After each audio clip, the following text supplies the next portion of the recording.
Good afternoon and welcome to the March 24th, 2025 meeting of the Orlando City Council. We're going to begin today's proceedings with the invocation of the Pledge of Allegiance, led today by Commissioner Sheehan. Thank you, Mayor Dyer. And I am a Christian, and I was raised in the Catholic faith.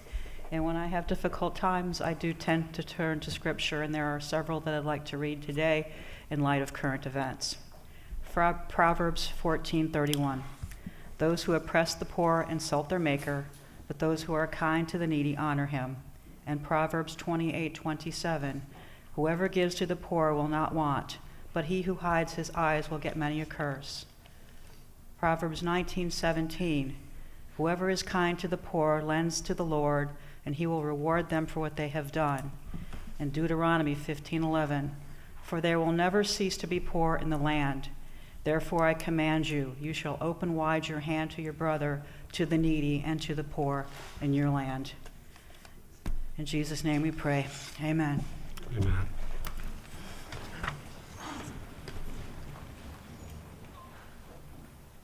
I pledge allegiance to the flag of the United States of America and to the republic for which it stands, one nation, under God, indivisible, with liberty and justice for all.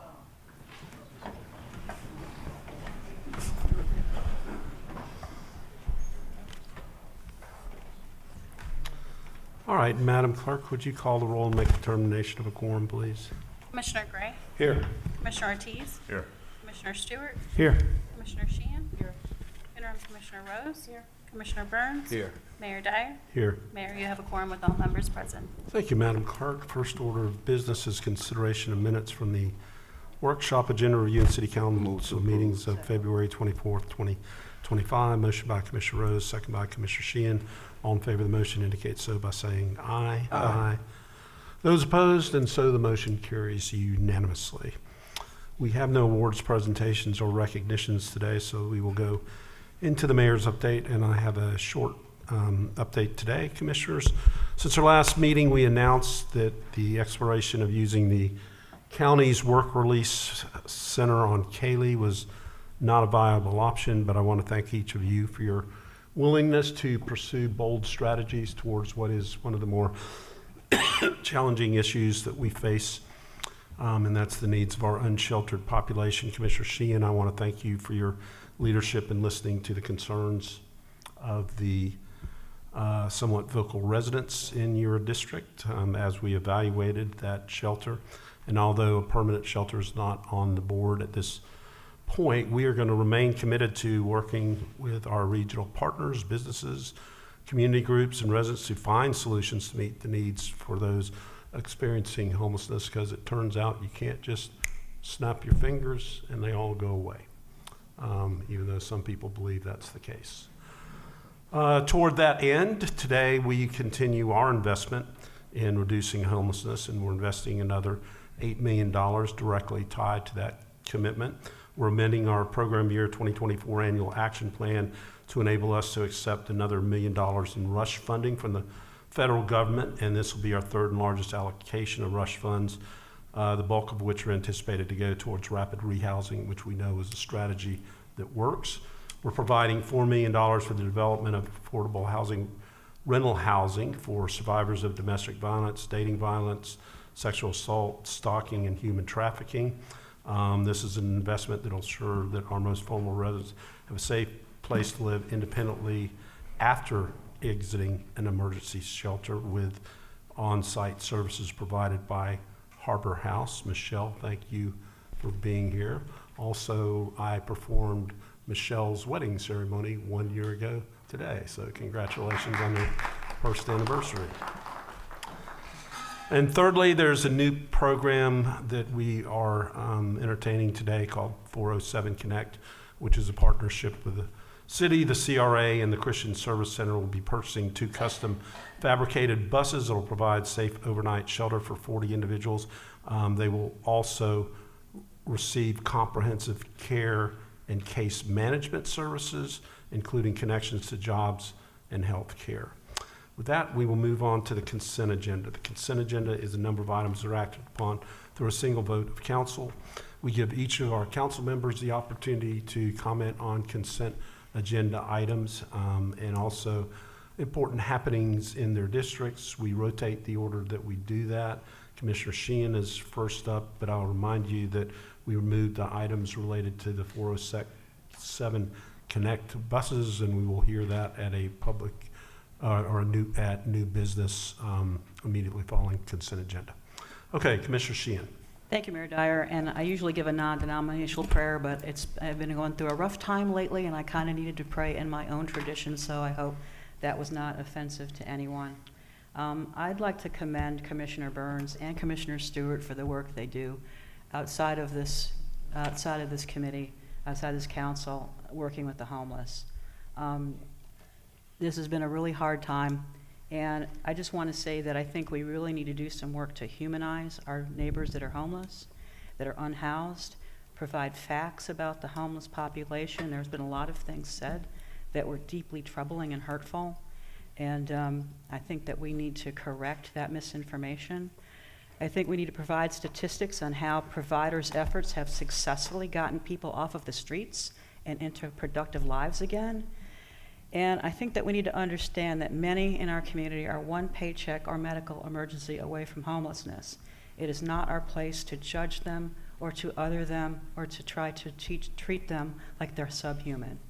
And it's been, like I say, it's been a really tough time. I've been very disappointed in some folks that live in my district and people that I considered friends and how the behavior's been. Usually I'm good for a fight, but I just can't see this being anything but divisive, unfortunately, and not a solution.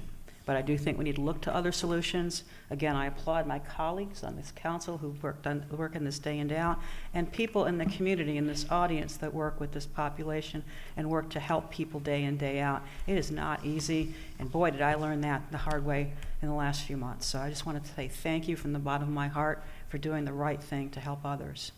On the agenda today, I'm glad to see that we're fixing the Conroy Road LEDs. I know it's been a struggle for Public Works, but we finally figured out how to get up there and fix those things and get those light fixtures fixed.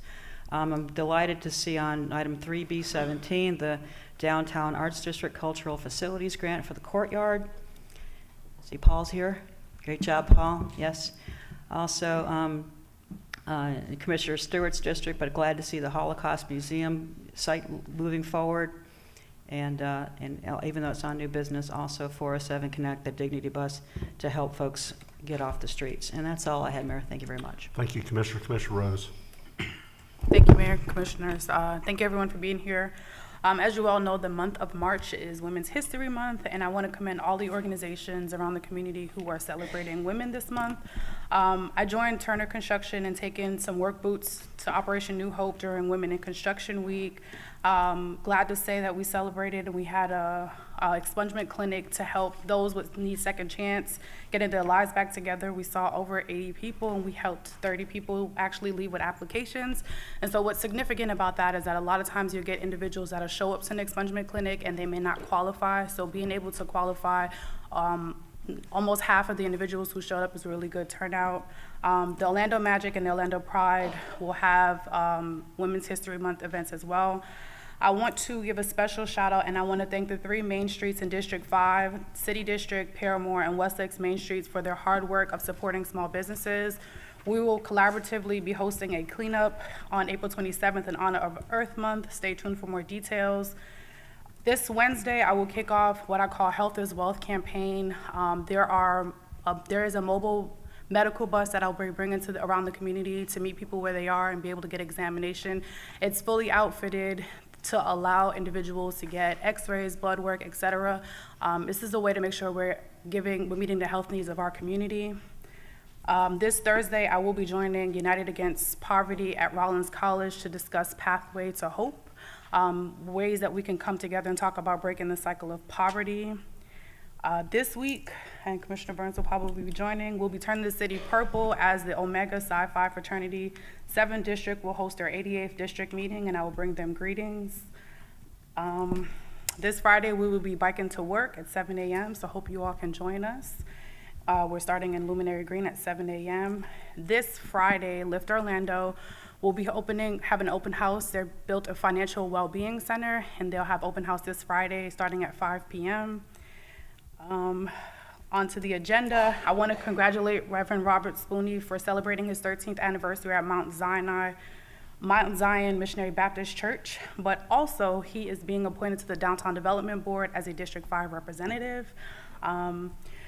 For several months, the City of Orlando, Orlando Housing Authority, and Lift Orlando have been working to revitalize West Lakes and Lakeman Corridor. I'm glad to see 3F3 on the agenda as we provide some financial assistance to continue the planning on this project that will create a very positive impact in the District 5.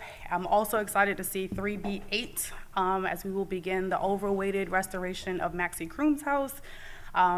David can probably remember the days when I was in CRA and I was like, hey, what are we doing about Maxie Crooms? So I think this is really a great way to celebrate the late Thomas Chapman as we work to restore Maxie Crooms.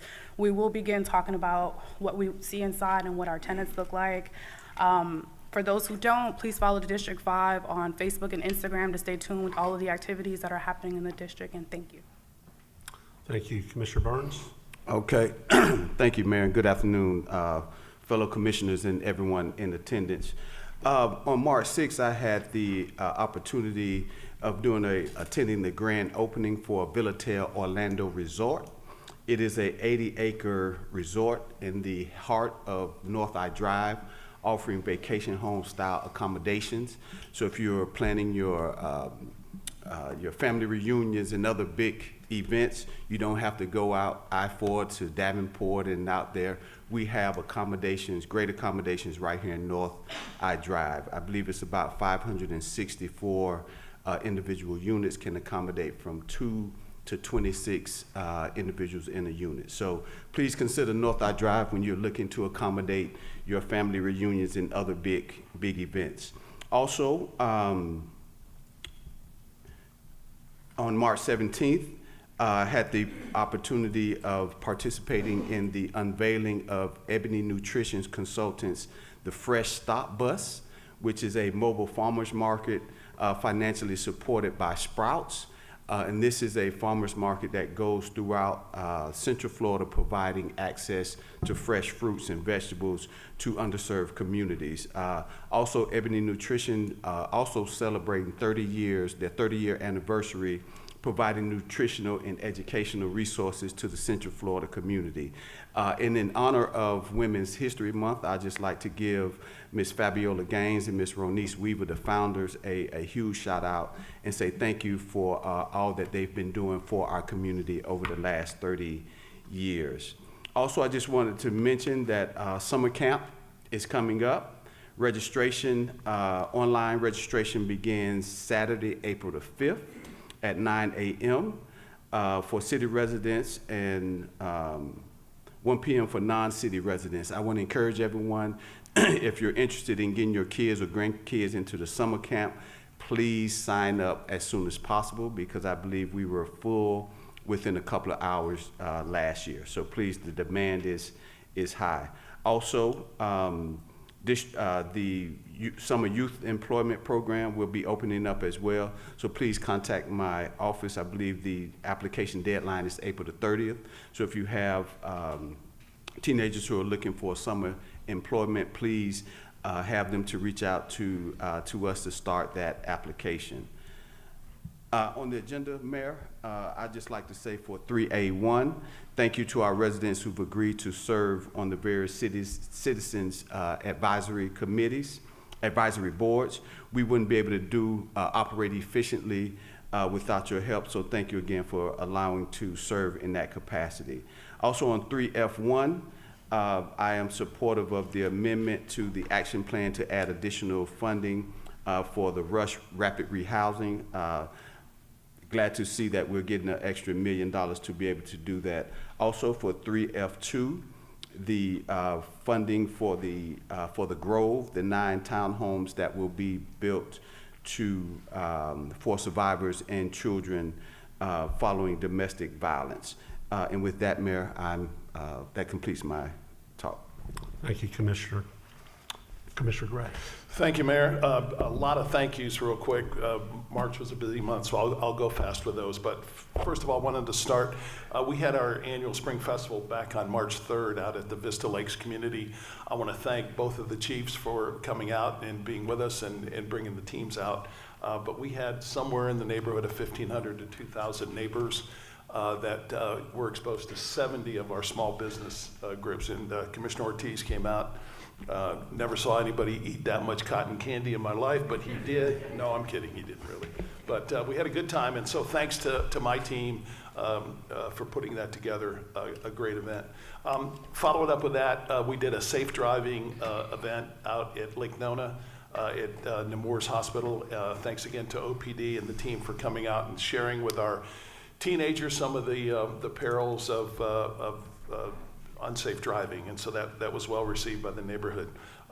We continued our Meet the Chief programs in there, and again, thanks to OPD for bringing the team out and connecting with the neighbors. It's a great program and well received, so thanks for that. Also, Lake Nona Chamber of Commerce, which is a real active chamber, had their festival on the 8th of March at the USTA. So well done by them, and thanks to that. A couple other things real quick, and I'll get to the agenda. Since we last met, I want to congratulate the Tavistock Company and Lake Nona Holdings for holding their annual Impact Forum, which what they try to do is bring in select speakers from throughout not just the country, the world, to continue to expose the medical and technology clusters that we're building in the Lake Nona area. And they bring some pretty, certainly qualified and high-credentialed speakers in the medical and technology world, but also some folks that kind of put us on the map. This year's speakers, they had Irvin Magic Johnson, the former NBA star, came and spoke. Former President George W. Bush spoke. And also Mark Cuban came and spoke. So it's a worldwide group, and again, it's just a great exposure for the city of Orlando and certainly the Lake Nona area as they continue to drive that growth in Lake Nona. And with that, the only thing I have on the agenda, it's also what Commissioner Burns talked about, which was item 3F2, which is the Home Art Program. Look, and that's with OSO properties. My big issue with that is what we have with some other things, and that is the continuing cost to provide affordable housing is just a real tough business. We got to figure out, I think, a different way to do that. We're basically, the grant is $4 million to do 9 townhomes. Well, when you do the math, that's $440,000 a unit for a 2-bedroom, 2-bath townhome. Certainly it's needed, and we need to do it, but we got to figure out a way to kind of drive those costs down, I think. We just did a senior housing project in Commissioner Sheehan's district. Again, much needed, but the cost was over $500,000 per unit. So I'm not quite sure I know the answer, but I know we've got to drive that down because we need to provide housing, but it's so expensive. There's just got to be a better model for that. So I support it because it's needed. They do good work out there, but it's just so expensive. So we'll work on that. And with that, Mayor, that's all I've got. Thank you, sir. Thank you, Commissioner. Commissioner Ortiz. Thank you, Mayor. You're ready because there's a long list of things. Just kidding, just kidding. February 26, I had the pleasure of attending the Elevate Orlando 2025 Vision Breakfast. This incredible not-for-profit organization helps empower urban youth by providing educational opportunities and fostering long-term, life-changing mentorship that equips students with the tools they need to thrive. So with the support of dedicated teachers and mentors, we need more of that. We need to prepare our youth. We need to make sure that they're ready for what's to come, which, as we can see, there's a lot of hurdles for us to jump in the near future. Later that same day, I was delighted to attend the opening ceremony of the 2025 National Business Aviation Association Orlando Regional Forum. Our discussions center on the future of flight transportation in Central Florida, focusing on the strategic location of Orlando's executive airport, which will transform air travel, foster job creation, and drive economic growth in our community. It's all about technology now, and now it's getting to aviation, and so we need to jump on that one pretty quick. On the evening of February 27, the Englewood Center hosted a memorable Black History Family Night. The event united families, friends, and neighborhoods to celebrate unity and culture. It was a lot of fun. These kids are just superb. On March 1st, of course, I enjoyed the Spring Festival. Thank you, Commissioner, for inviting me. I had a great time, and I was not the one eating a lot of cotton candy. But thank you. That was a lot of fun. The community definitely enjoyed that. They really come out and really engage. So congratulations. You have a great community, too. The 2025 12-week spring session of the Government Academy began on March 4th. I know it's a little late to enroll now, but I tell you what, there's over 30 students we have in learning everything that has to do with government. Hopefully they'll become ambassadors of teaching out there what true governance is, which is what we need to do in this day and age, especially with our youth. Make sure that they understand that it's not just what we hear in the news, or it's not just what we hear out there. It's more than that. It's getting involved with the government. It's getting involved with boards out there to see how we can better get a quality of life for our constituency. March 10th, I had the incredible opportunity to witness the outstanding creativity of our team members at the City of Orlando Employee Art Show opening reception. The event was a vibrant showcase of artistic talent with nearly 30 employees presenting various works in different mediums. Seeing such a broad spectrum of creativity on display was truly inspiring, and we just don't know the talents we have at City Hall. We do have plenty.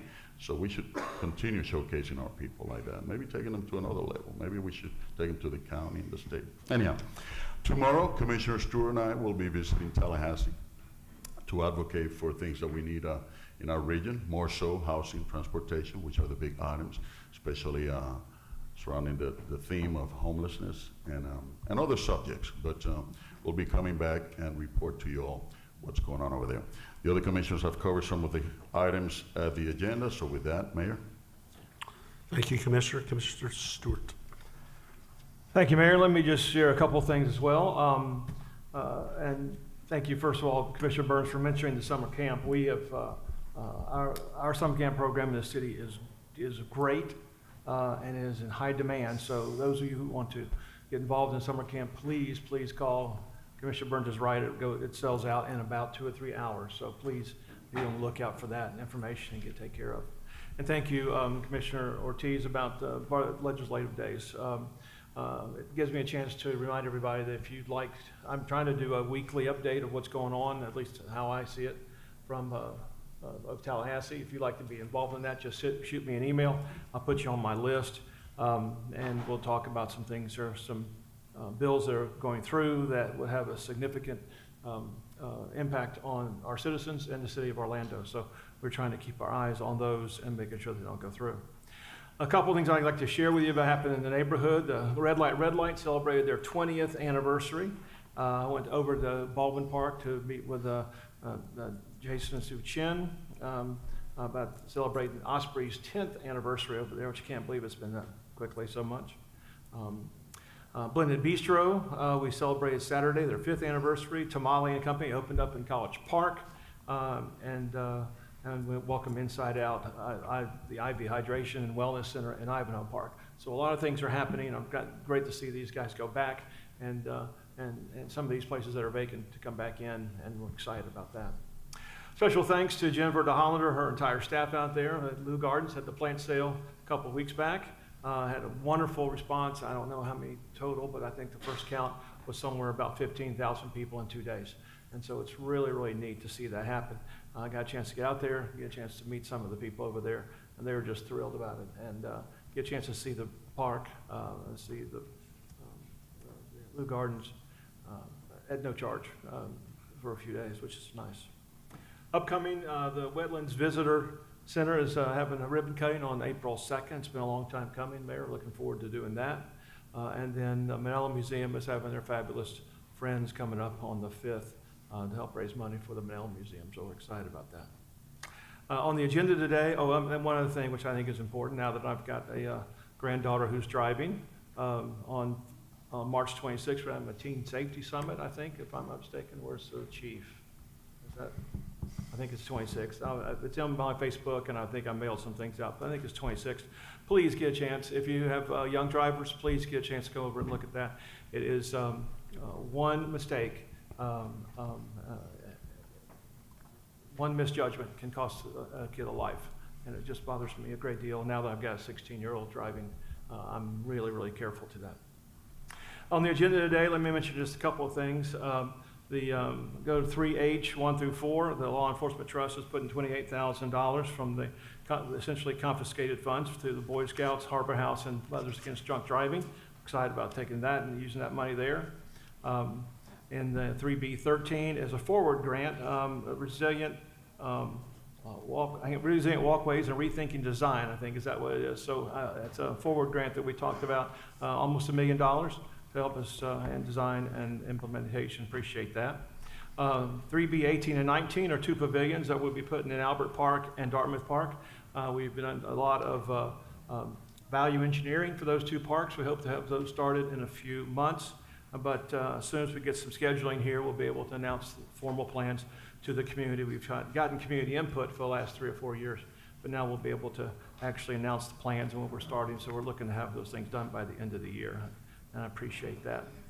Mayor, I think that's all that I have. So with that, I'd like to go ahead and move the consent agenda. Motion by Commissioner Stewart, second by Commissioner Ortiz. All in favor of the motion indicate by saying aye. Aye. Those opposed, and so the motion carries. Okay, let's move on then to new business, and that will bring us to the funding agreement for the Christian Service Center 407 Connect project. David? Thank you, Mayor. Good afternoon, Commissioners. If we could cue the presentation up, that would be great. Is it in front of you all just yet? It is? Okay. No? Got it now. All right, perfect. So excited to talk a little bit more about our 407 Connect project that we bring before you today, really targeted at moving forward our services, especially in downtown, to advance some of the homeless individuals and those experiencing homelessness to housing situations and off the streets of our downtown. A little bit of background that you all are very well informed of, but was the very unique step that you took to allocate $58 million in federal funding, which we refer to as Accelerate Orlando, to invest in housing and homelessness initiatives. There was an action plan demonstrated to really do 3 things: reducing the presence of unsheltered persons in downtown or in the city holistically by 50%, ensuring no child spends the night on the streets of Orlando, and then maintaining clean and safe streets for all of our users. Accelerate Orlando, again, as you know, has a unique focus on long-term solutions. This project, the 407 Connect project, we found being very specific in being able to provide an immediate impact to those experiencing homelessness in downtown. The concept of the program would utilize buses that comes out of a program known as the Dignity Bus Project down in Vero Beach, where charter-style buses, these 45-foot buses, you may think of a Greyhound-style bus, would be retrofitted to house approximately 20 different sleeping pods.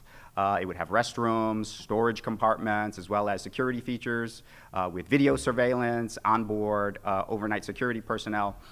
So effectively, by utilizing this initiative to purchase 2 buses and then operate those in partnership with the Christian Service Center, immediately approximately 40 individuals would be able to have immediate housing, and then through a series of services, which I will talk about in the remainder of this presentation, ultimately make an even larger impact in getting people housed and off the streets of our city. Some of you accompanied us to when we brought the Dignity bus here to City Hall. This is an image of it when it was parked in the loading dock.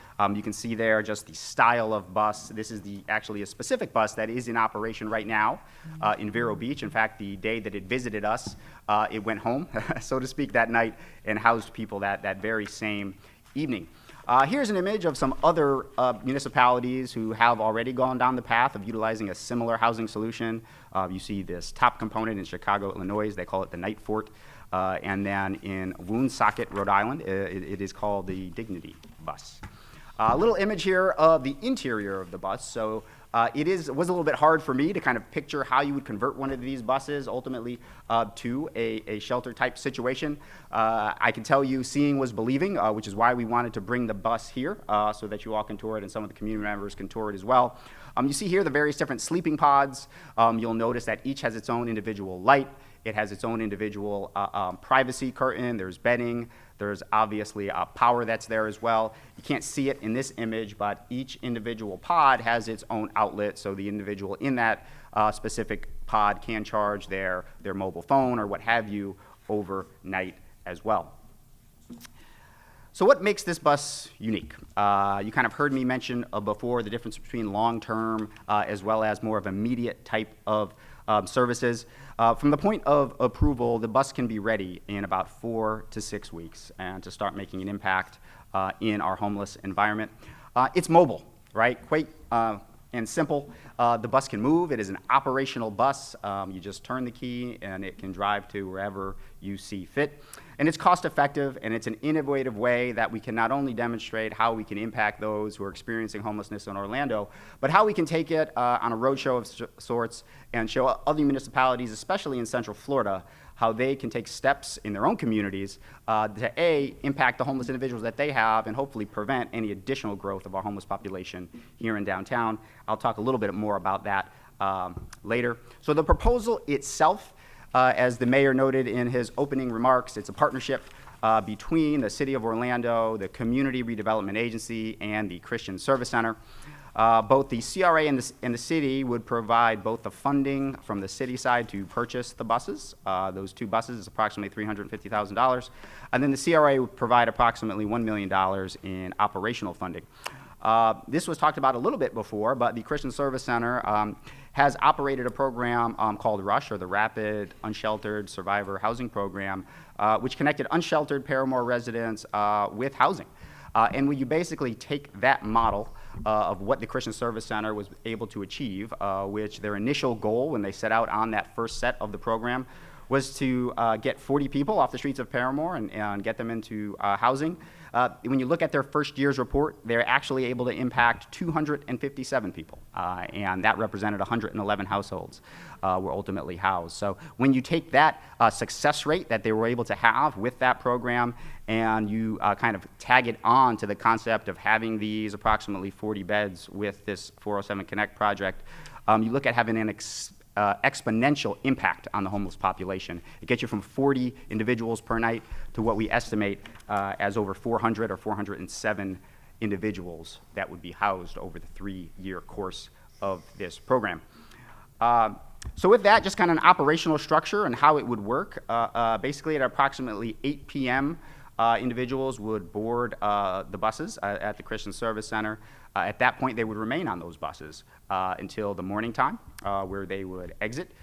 They would have breakfast and then ideally be connected with their place of work at either the Lynx station that's here in downtown, Lynx Central Station, or they might even be able to take a bus right from the Christian Service Center, or they would have access to the services that are already on the Christian Service Center campus. The CSC would provide full case management there on campus, so individuals would not be additionally roaming around downtown or our Paramore area. And individuals that themselves would be a part of the program until they were ultimately placed in housing. It's not a component where it's just 40 random individuals on any one given night. People would apply to be in the program, they would go through background check, and then they would be in the program until either A, they're connected with housing, or B, they chose to opt out for whatever reason they may have. So when you go through that process of who is the, what individuals, when they apply, are kind of the right fit for this program, it is not for everyone. The priority will first be given to those that the Christian Service Center has had some sort of background and exposure with and understand that they have income and can be successful in maintaining a permanent residence once they are ultimately placed. That income doesn't necessarily have to be from a job, though obviously those individuals who may have jobs that they just need to be upskilled for to make better money, or they have a part-time job that they need to get to be full-time, would obviously be eligible as well. Those receiving Social Security income would obviously be ideal candidates.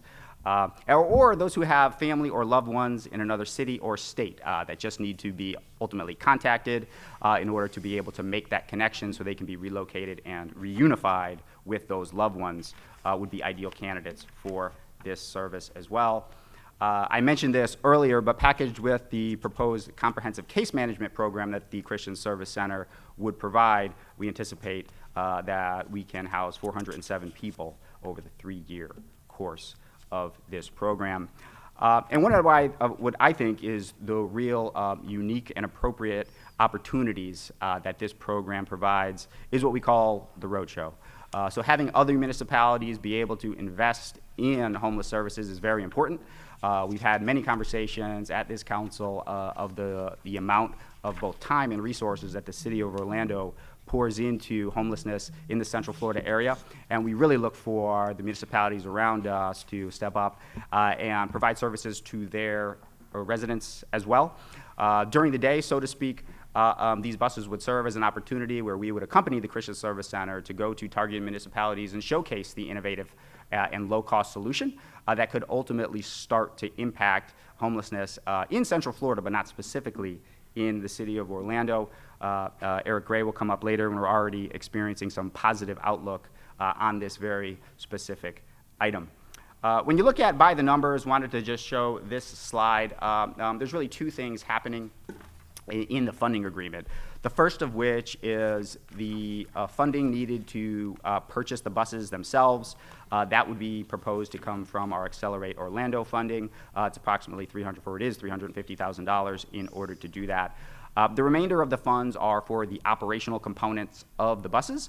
But the reason that that one line is highlighted in yellow, which is move-in costs, is a third of the amount of that funding, which is approximately $1 million a year, is for that move-in cost specifically to get people potentially that first month's rent that they need in order to be able to sign a lease in a unit, or it might be for the security deposit. But whatever barrier they have to get off the streets and into housing and be able to maintain it, as I mentioned earlier, is a significant component of that funding. When you look at the overall cost structure of what this works out to on a kind of per bed, per night situation, when you take all the costs, that means the cost of both acquiring the buses, housing individuals, as well as having that case management, it comes out to just about $78 a night, so under $80 a night, which, and Eric can speak more about this, but when you look at the broad spectrum of what the general accepted rate is for a bed per night component in a situation like this, it's about 100, so it's a low-cost solution. When you take that one step further and you actually remove some of the costs that aren't traditionally calculated in that, that's the cost to, let's say, acquire the buses, or which would traditionally be a hard shelter. We all know how significant those costs can be, as well as some of the wraparound services cares. Our cost goes down to about $40 a night, which is a vast reduction over the traditional rate that this may cost. Just a quick component on community outreach. So we presented the 407 Connect project to the Paramore Community Engagement Council on 2 different occasions. One of them was in January, you see on the 14th, another one was on February 11th. Those images actually there on the right is actually of one of the meetings. If you look closely, you'll see most of the members of the PCEC there in attendance, as well as Eric Gray, Samantha Levine on our staff, as well as some of the Dignity Bus staff and myself. We had a very robust conversation as to what this meant, not only for the city, but also for Paramore. That second picture below is we actually took the bus that same night and brought it to that meeting to give them all an opportunity to view the bus as well. We invited several other groups. The Christian Service Center board, members of that came, the Homeless Services Network came, Coalition for the Homeless, Salvation Army, Orlando Rescue Mission, the Callahan Neighborhood Association, the Terry Townhomes, and the Lake Dot Neighborhood Association were also invited. So as I mentioned, the funding agreement itself provides for $350,000 of funding from Accelerate Orlando for the cost of purchasing the buses. And then you see there the year 1, year 2, and year 3 funding that is proposed from the CRA for the operational component of the buses. Ultimately, that would, we hope to yield housing more than 407 people over the course of that term. Before we get to any questions from us, I would like to call up Eric Gray with the Christian Service Center just to provide a little bit more context on the operations as our operational provider. Thank you, David. Eric? Thank you so much. Appreciate even the consideration of the project. There's a lot that I could talk to. David covered everything really well, so I won't take too much time. I'm just here to answer questions. I am excited about the possibility of introducing some innovative solutions to a community that doesn't seem really ready to embrace the idea of emergency shelter. And part of the reason we really agreed to consider doing this is that we can take the buses during the day, along with the mobile unit from Ebony Nutrition and the SALT mobile units and Coalition's mobile units and others, to Sanford and to St. Cloud and to Kissimmee and to Bithlo, and try to encourage a positive conversation, positive town hall meetings at their city halls with their not only their representatives and the staff, but also to the community at large. Because somehow we've got to encourage this type of conversation in a more robust way in the other 35 municipalities in Central Florida. Because right now, as far as I know, the only 2 municipalities in Central Florida that are investing anything as it relates to homelessness would be the city of Sanford and then, of course, the city of Orlando. So this is part of the project that I feel most excited about, except for one, which is the idea that we have people that are sleeping outside every single night. And I know that 40 more beds is not going to solve our particular problem here, but any one person we can get off the streets for any one night is always worth it, in my opinion. But I'm a little, my point of view is a little bit skewed, and I'll be honest about that because of what we do every day. So I'm happy to answer any questions you might have. Questions for Eric or David? Commissioner Burns and Commissioner Ortiz. All right. How you doing, Eric? Good. Thank you for all the work that you all do in our community, and it's great to be able to partner with you all. I do have a few questions. The target population for this initiative, describe who that target population is. It's actually easier to describe who the population wouldn't be. So there are a few types of individuals that wouldn't be appropriate for the bus. People who are having violent mental health issues would not be appropriate, and we need to get them into some type of different type of solution, as you know better than anyone with your work. There'd also be people who are in serious level addiction problems would not be appropriate for this, in which case we would work to get them into treatment. Those are things we do now. Mm-hmm. The easy way to explain who goes on the bus is people who are working, but it's a little more complicated than that, because we are looking to triage the people who are most vulnerable, but ones that have income at some level, even if it's Social Security disability income, that we can get into permanent housing. So the idea here is to, at minimum, get at least 136 adults and children into permanent housing each year that the program is going. I think we can do much more than that. There's another element coming up in front of the council today about the HUD rush funding. That project, when it was done back in 2023, was, I believe, about $700,000 total, of which the Christian Service Center spent about $600,000 of that to house 257 people. I think because of the success of that project 2 years ago, it's one of the reasons why the city of Orlando got among the largest awards after the last 2 hurricanes, is because we had so much success in that partnership, and I expect we'll do the same with this, and we'll exceed those goals. Right. Also, when we talk about who will be available to get on this bus, I understand that you all operate programs in Winter Park and Ocoee. Would this 407 Connect be limited to your current population at the Christian Service Center downtown? I believe it would be. It would be very difficult for any of the clients that operate in any other part of the community to participate in the program, particularly in Ocoee. We have since closed down our Winter Park location about 1.5 years ago. But the project in Ocoee, I think, will be addressed, because I believe the county is in active conversations to do these same projects on buses out in East Orange County and West Orange County. And I think they'll have similar conversations with City of Winter Garden, City of Ocoee, City of Apopka, and Orange County at large. Now, the current, your current population that you care for, are they receiving case management now? So we see about 400 people per day at the Paramore campus. We'll see, well, last year we saw about 11,000 unique people.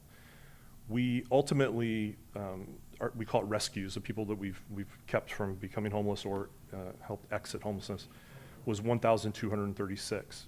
We case managed last year at some level or another.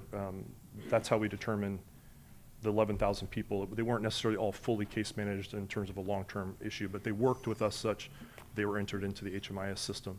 In terms of case management, we have, I believe it's now 9 case managers that all work on different projects, like the Veterans Administration project that we have.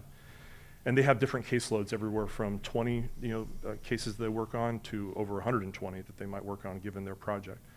So each of these people that come to the campus are likely folks that we have case managed where we have not been able to find another solution for them. So for example, today we had a young man who was just released from one of our local behavioral hospitals, and he came to us this morning, and he'll be on a bus this afternoon to Raleigh, North Carolina, so he can stay with his sister. People who come to us, we are able to reunify with their family. It usually happens the same day or next day. The people that are going to be participating in the 407 Connect project are likely people that are going to take more than a couple of days for us to be able to house somewhere.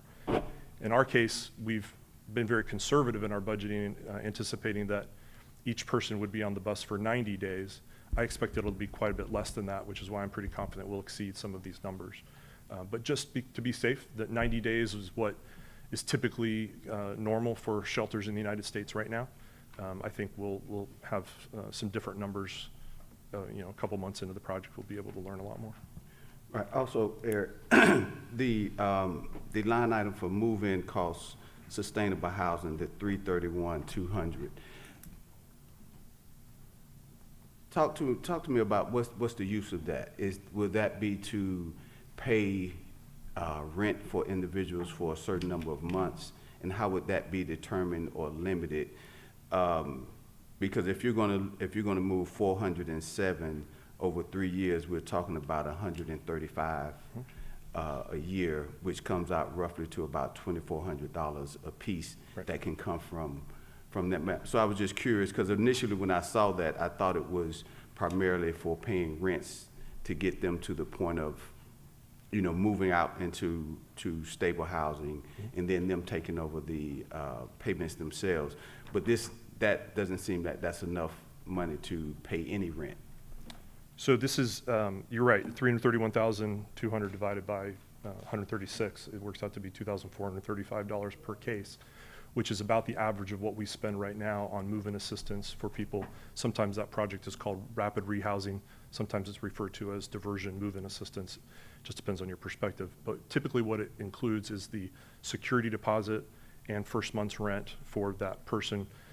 We don't place people in $3,000 a month apartments. We're trying to find things that are closer between $1,000 and $1,400, so about $1,200 average. 1,200 times 2 is $2,400, times 136 is $331,000. Yeah. And my last question, Council, well, maybe my last question. When I'm looking at the budget, I see in the first year, personnel accounts for about 43%, and then year 2 and 3 is more of about 60% of the entire budget. And I see that there are, I think, 2 case managers. There's a full-time intake coordinator, full-time program manager, and as well as the drivers. Do we, because as I understand there's some case management that's currently happening, do you think that we may be administratively heavy? Because I do see you have a 10% administrative cost. Because when we look at a housing program and 60% of the budget going to personnel, that concerns me. Sure. Because the idea is housing, getting people into housing. So having 60% of the budget going to personnel is kind of concerning. So can you just talk about that breakdown and how you view that 60%? Yeah, so in the first year, the reason the percentage different is because of the upfront cost to purchase, of course. Right, and it's lower in the Right. first year. And this project effectively has 5 people that will serve as attendants, security attendants and drivers for the buses, because it's a 7-day-a-week operation. So they'll be operating on a 4-day, 3-day work week each and every other week. Mm-hmm. And then in terms of case management, because we are working to effectively case manage not just 136 clients, but probably significantly more, because we're not going to be 100% effective with every person who gets on the bus. You're talking about each case manager is now going to be managing about 75 cases a year, which is at least 1 to 2 people that they're going to be getting housed every single week. So that's why we require 2 case managers, and it's a 7-day-a-week operation. So we have to be addressing this population of people 7 days a week, because some of them will only be on the bus for 2 or 3 days at a time, some 2 or 3 weeks, and some 2 or 3 months. But if anything, the staffing's low, because we did not put together a scenario where it's some type of dream scenario. This is a very solid Goldilocks level budget. This is not too much, not too little. This is what we feel is just right. And we have put in dollar amounts here where I'd certainly like to pay these people more, but as you know better than anybody up here, we limit it on what we can spend. But in this case, if you imagine running any 40-bed shelter, wherever it's going to be 7 days a week, you're going to need somebody who's physically there all the time just to provide security and management. In this case, they're providing security and sanitation and driving the bus. They're going to need at least a couple of people that are going to help house these folks. And then you have to have at least 1 or 2 people that are there to actually check them in, get them registered, go through the assessment process, and make sure that they qualify for the program. So it's actually a pretty small staffing program. I can see from looking at a perspective this way, but that's one of the reasons why the cost of the bus program works out to be only about $39.60 per bed per night, is because it's not a brick and mortar type of program.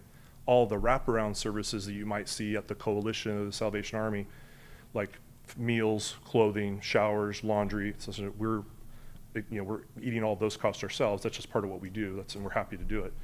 So there's a lot that goes into that process. The administrative cost, in terms of how we do this, for example, the rapid unsheltered survivor housing, when the city got $700,000 for that project 2 years ago, they took 10% off the top, and then the remainder went to us to help fund people. The 10% administrative rate is pretty typical, again, you know better than anybody. But the idea here is that it's not extra. We have people that have to write these checks, have to process with the landlords, have to actually manage the individual cases from a financial standpoint, and that is pretty significant. When this last year we rescued over 1,200 people, we expect that number will continue to increase again and again. We've now had to hire a second fiscal administrator just to manage the number of rental agreements we have, master leases, so on. Okay. Thank you. Of course. Thank you for the questions. Commissioner Ortiz. Thank you, Mayor. Thank you, Eric, for this. And I know you work really hard with our community, and I'm a big admirer of yours. But I have some questions here. In terms of the 3 samples you guys gave us here, Woonsocket, Chicago, Illinois, and Vero Beach, are those the only places in the nation that have this program? Those are the only places that have used the same nonprofit that we're working with called The Source. Okay. There are other programs around the United States. We have focused on this program because its headquarters is so close in Vero Beach. Do we have some rate of success statistics? Do we have some statistics about the rate of success on this? Yeah, so the rate of success of the other programs is similar to what we've estimated here, about 85% success rate in terms of getting people from the bus housed, and that's similar to what's done in the other markets. It's also relatively similar to what's done at shelters across the United States. We will lose some people because they will choose just after the first night, just not their thing, and they'll leave and we won't see them again. Others might do the same thing after a couple of days or weeks. But for the most part, getting people housed is really just a question of the money. For us in Central Florida, we're a little more challenged because it's also a question of the availability of the housing. So the money and the demand for housing at the same time are the two-headed challenge that we face. But we've done pretty well so far, so I feel pretty good about our ability to do it again. By any chance, do you know how many buses Chicago, Illinois has? I believe they just have the one bus in that community, and I think Rhode Island just has the one bus. Yeah, and then there's another plan right now for, I don't know if I'm speaking out of turn, there's another nonprofit in our community that's planning on doing 3 of these buses over in Brevard County, and then Orange County has been actively talking about doing a bus in East Orange County and West Orange County as well. Chicago, Illinois has a population of over 2 million people. Yes. So one bus just for them. And then they have a rapidly decreasing population, though, which means they have a lower per capita rate of homelessness than Orlando does. But they also have a number of other shelters. They have thousands of shelter beds in the city of Chicago, whereas we only have about 900. About Vero Beach? Vero Beach has no emergency shelter in their community at all. This program is the only thing. Interesting fact, and I'm glad that we brought that up because they have a population of about 17,000 something, and nationwide, the average of homelessness is 0.2. I think I mentioned that before, and so they have more beds than that it would be required per capita per population. That, you know, if we were to use those statistics. Something that I'm really concerned about, and I didn't get a chance to talk to you, I'm sorry, I know you called me, is about the co-ed concept, having males and females in the same bus, especially when you have families, you have kids, and I'm glad that you guys are going to scrutinize each one of these persons that are going to be going in, so you'll have a record of each one of these persons. So, but it's still a concept that concerns me because of the privacy issues, especially for mothers with children. I suggested that we possibly divide them, and then if they get packed, then we see other considerations, but that we divide them and have the females in one side or families in one side and then the gentlemen's in the other. I don't disagree with you. I think what we're trying to do is make sure that we eliminate as many barriers as we can. For there's a reason why some people aren't at the Coalition or the Salvation Army or the Rescue Mission, all phenomenally well-run facilities. But sometimes the family unit together just doesn't want to be split up, and that's, you know, the way they won't be split. But it's perfectly reasonable for us to try what you're suggesting, and then if it doesn't work, we can make adjustments. So we can start one way and switch to the other. Exactly. The goal here is to make sure that we're getting as many people off the streets every night as we can. But I share your concern. I mean, safety is always going to be the number one concern, and in tight quarters like this, and a program like this, it's always going to be a concern. But that's one of the reasons why there's funding in here for a security system and the attendants who will be awake for, you know, the entire time they're on the bus and have to do every 20-minute shifts walking That's back what I and meant when families, including the father, not dividing them.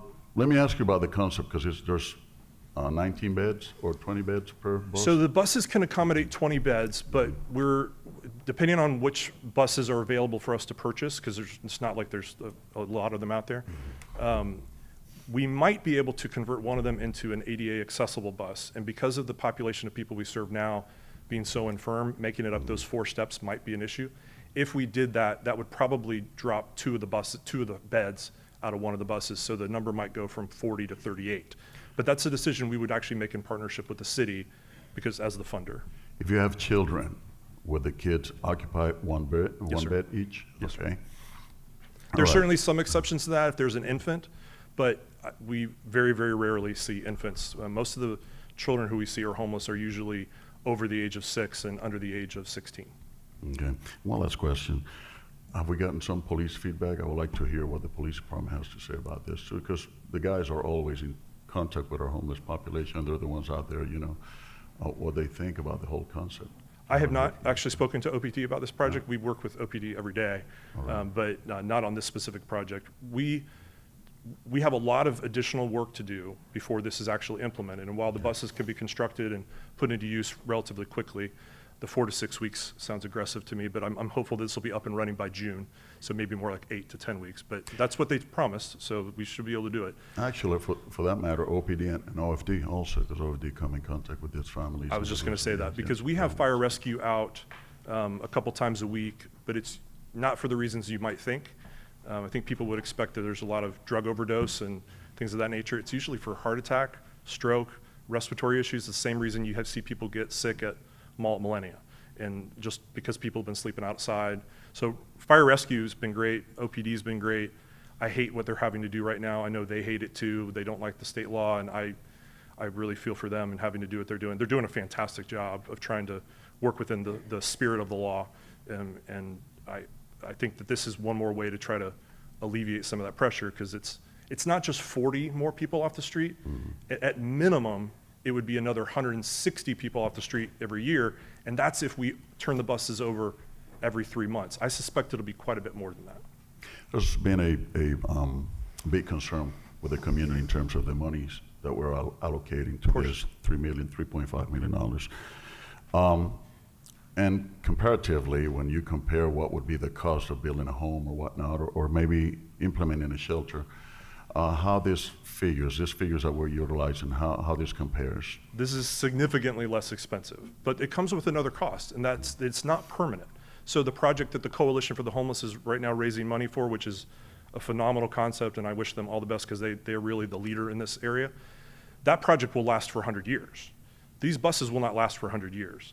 So while they are significantly less expensive in the cost per bed per night and the upfront costs compared to a bricks and mortar project, these buses might not last us more than about a dozen years before we'd have to start the project over again. But all things considered, it's still less expensive than a bricks and mortar project. This is not going to solve homelessness from the standpoint of 40 more people being off the streets. The reason that I thought this would be a great idea for us to do that excites me more than anything else is actually started at the meeting that you set up for the Tri-County League of Cities. And that meeting that the Commissioner Ortiz set up a year ago, two years ago, I can't even remember now.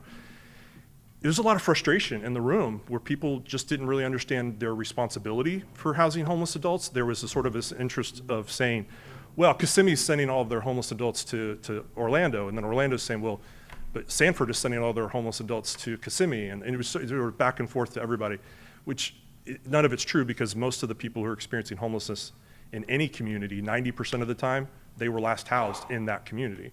So I suspect that the real gem or silver lining for this project is going to be the roadshow. We're really counting on trying to use that, and a lot of that came actually from Mayor Dyer when this body talked about the renovation project, the Accelerate Orlando renovation project in December of 23. He said at the end of the meeting, I remember it very well, we need to get these other communities invested just like we're investing. This is, I want to say mine, this is our effort to really give it our best shot to do it positively. Because at some point, this might have to be done negatively. And I'd really at least like to say that we've gone out of our way to try to take positive options to our neighboring communities before things have to get really serious and we say, you gotta invest in this or else, because that's what's happening in California right now. You have cities suing counties, counties suing cities, cities suing the states, and we really need to find a positive outcome to this before it gets to that point. Well, I truly believe that just like the legislature passed that legislation where we have to now deal with the homeless if we get complaints about it, as a mandate, I think they should have also passed a legislation where they would say, based on the stats that I just gave, the 0.2, maybe every city should have at least 0.25 equivalent of beds per population. And I hope we can push this to Tallahassee, so then we will share the issue in terms of how to solve. And I hope you run for governor so you can make that happen. So, yeah. We'll work together. Yeah. Thank you. I appreciate it. Thank you, sir. All right. Thank you, Commissioner. Commissioner Rose. So Eric, you and I spoke about this on several occasions. So Paramore has bared the burden and has supported social services, homelessness for decades. There was a moratorium on additional services expansion, but that was changed in 2022. One of the things that I have several questions. My first question is, will this bus necessarily stay here every night, or are there other opportunities to look for it to move around? No, that decision hasn't been made. It would be made in partnership with the funder, in this case the CRA and the city, as well as the community at large, which we've already been engaging in the conversation. We've had a couple churches that have already expressed their willingness to allow us to park, and those are outside of the Paramore area. The only thing that we would need to do in the Paramore area is pick people up, for about an hour or so, and then drop them back off. The dropping them off, actually, Commissioner Sheehan had asked me that question last week, was a good one in that most of the people that will be on the bus will be getting on another bus to go to work. Those that aren't, because they're not employed, can actually just stay at the Christian Service Center, so they're not out wandering around or anything like that. They actually will be able to get services so we can get them employed because we have a staffing company at the campus. But no, there's no plan for exactly where the buses are going to be parked. I had a conversation with one of our church partners just before coming over here. They knew that this meeting was happening, and he was willing to share that they had met last night in anticipation of this meeting, saying they would absolutely love for us to consider bringing one out there, even if it's just one night a week. We'll have to install 50 amp plugins anywhere we decide to put it, which is probably a $500 to $1,000 cost depending on the building and how it's done. But I think having multiple places where they can be parked at night is actually not such a bad idea, because it has to run every day, 7 days a week, 365 days a year. So you kind of have to have backup plans for your backup plan. So I think some of the fear and concerns are new individuals coming into our community to be able to use this service. What's the overall intake process look like, and who ideally will we be serving? So the intake process is called intake and enrollment, and effectively what we do is we follow best practice set up by Housing and Urban Development and managed locally by the Homeless Services Network. So we use the same exact process that the Orange Boston Family Health would use, or the Coalition for the Homeless. We're doing not only the name and information gathering, but you're doing a full assessment. And a lot of times what we'll do is if it appears that it's warranted, we do what's called a vulnerability assessment. The acronym is actually VI-SPDAT, and it's used all over the country. The VI-SPDAT roughly works out to be a score of 0 to 20. If you and I were to take the test, we would score a 0 or a 1. But when you see somebody that scores a 19 or a 20 on the vulnerability assessment, then you know that they're actually a really good candidate for permanent supportive housing, for which we have 1,600 beds throughout apartments in the community. The only reason that those become available, unfortunately, was when someone passes away, but the average length of time of this permanent housing is 12 years because most of these people are very ill. So if we assess somebody and they are extremely ill and we think they're highly qualified to permanent supportive housing, they can go on the bus temporarily until we get them into permanent supportive housing. We don't think that'll be the majority, but that is an option. The program, I know one of the concerns is about having this program in Paramore, given that there's been a lot of concern that all homeless services are related in Paramore. I don't disagree with that. I would put it in a slightly different context that I'm not sure everybody would agree with. But I used to work at another wonderful nonprofit called Give Kids the World. And they are out of Kissimmee. And for me to drive from my home to there every day was an hour and 10 minutes one way. And one day I went into the human resources officer and I was like, God, I'm really dying with this to commute. You know, I was just kind of, complaining and venting. And her comment was, Eric, I can't move the village. And that's kind of where we're at too. I can't move the Christian Service Center. We are where we are. And so what we're trying to do is the best we can to address the issue as creatively and as innovatively as we possibly can.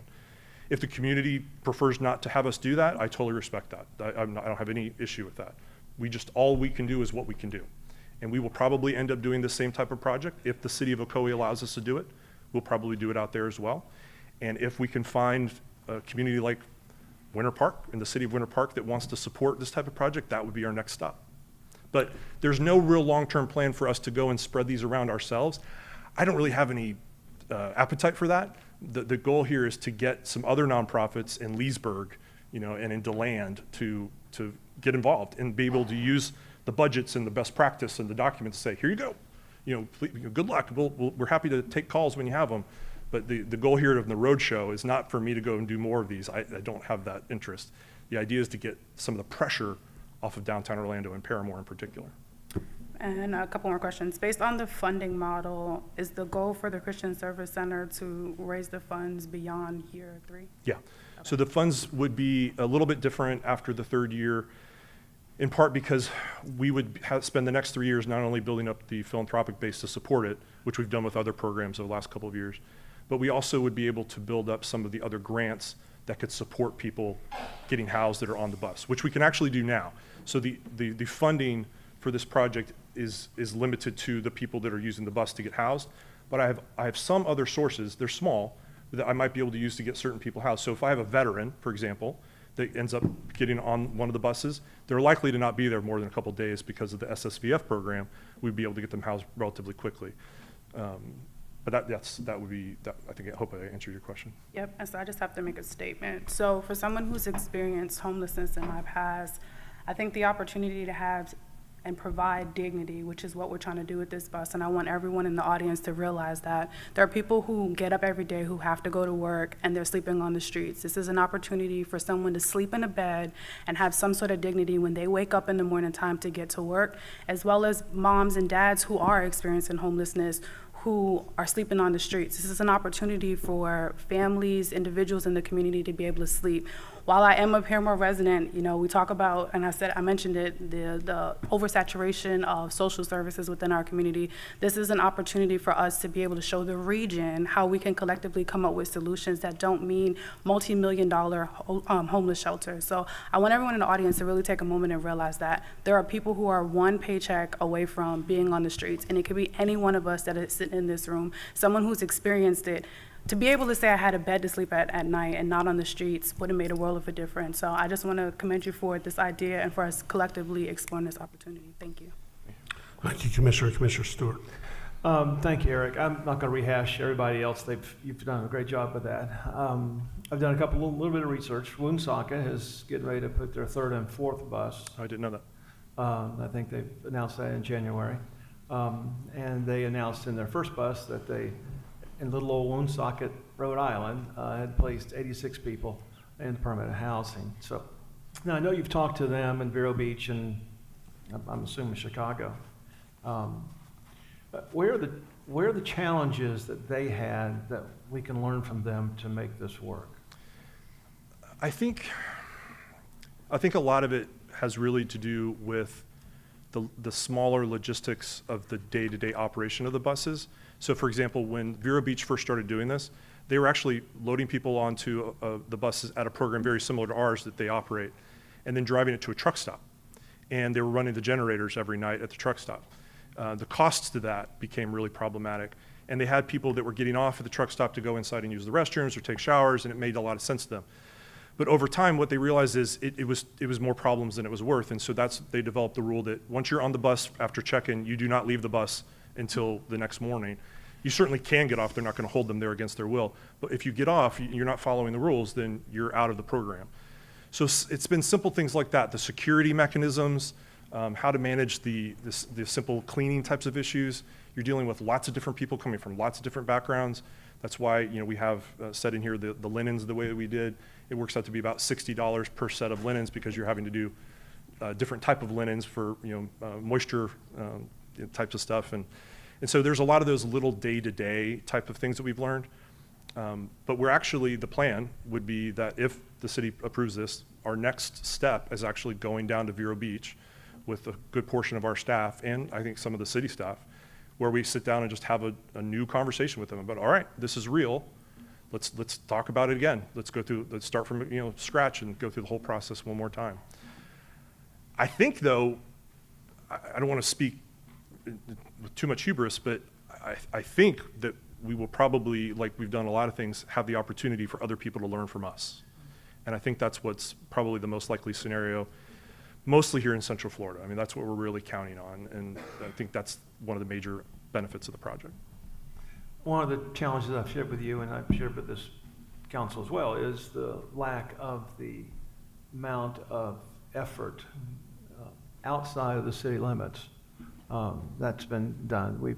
We've seen continued challenges throughout other municipalities in the county. We've seen the county not move forward on larger stuff that in a sense, I'll probably speak out of turn and get in trouble, but we see that they think that what Orlando is doing is what the county's doing, and you've got 1.2 million people in a county that needs help, and we're doing all we can for 350,000. So I'm concerned that they're not. This is an avenue that they're not taking advantage of. At the same time, I've heard the county talk about a lot of things that they would like to do, and nothing ever seems to get actually done. I'm excited about this project and that we actually can kind of put a bow around it and say, this is what the cost is. Now go to a COE. Now, if you want to help Winter Park, you help Winter Park. I mean, and I'd like to see them start using some of the City of Orlando money we give them in places that work.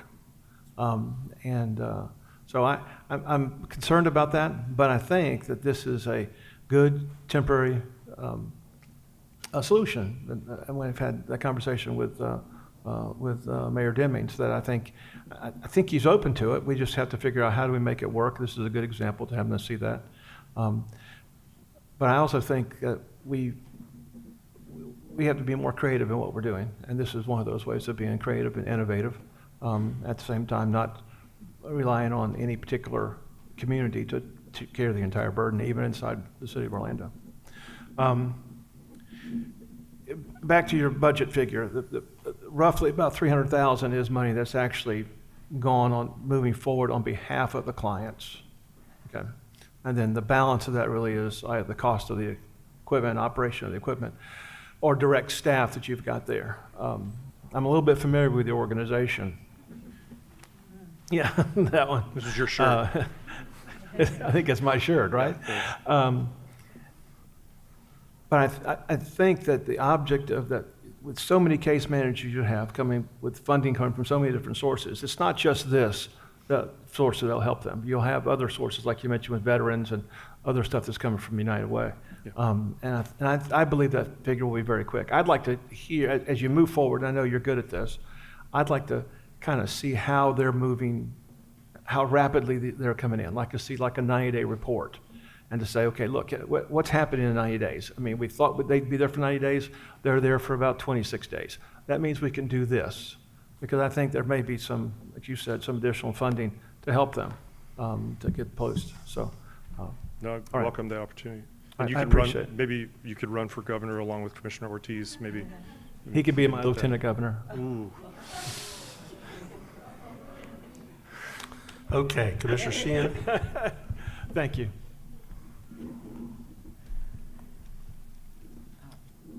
What are you looking for? This is Commissioner Sheehan. Oh, Oh. you did, okay, I wasn't sure.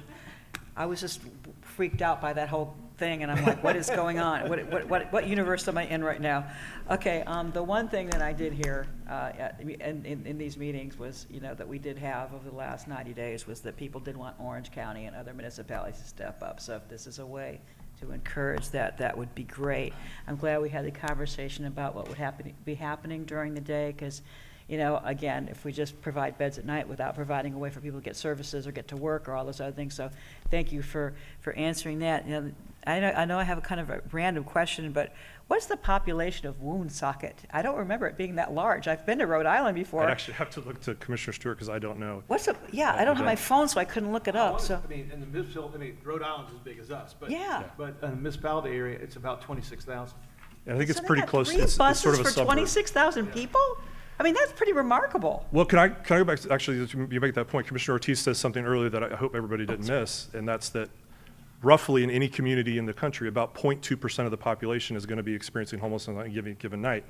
And I actually had a conversation with Mayor Dyer when we were on the bus where I was talking about the city of Apopka.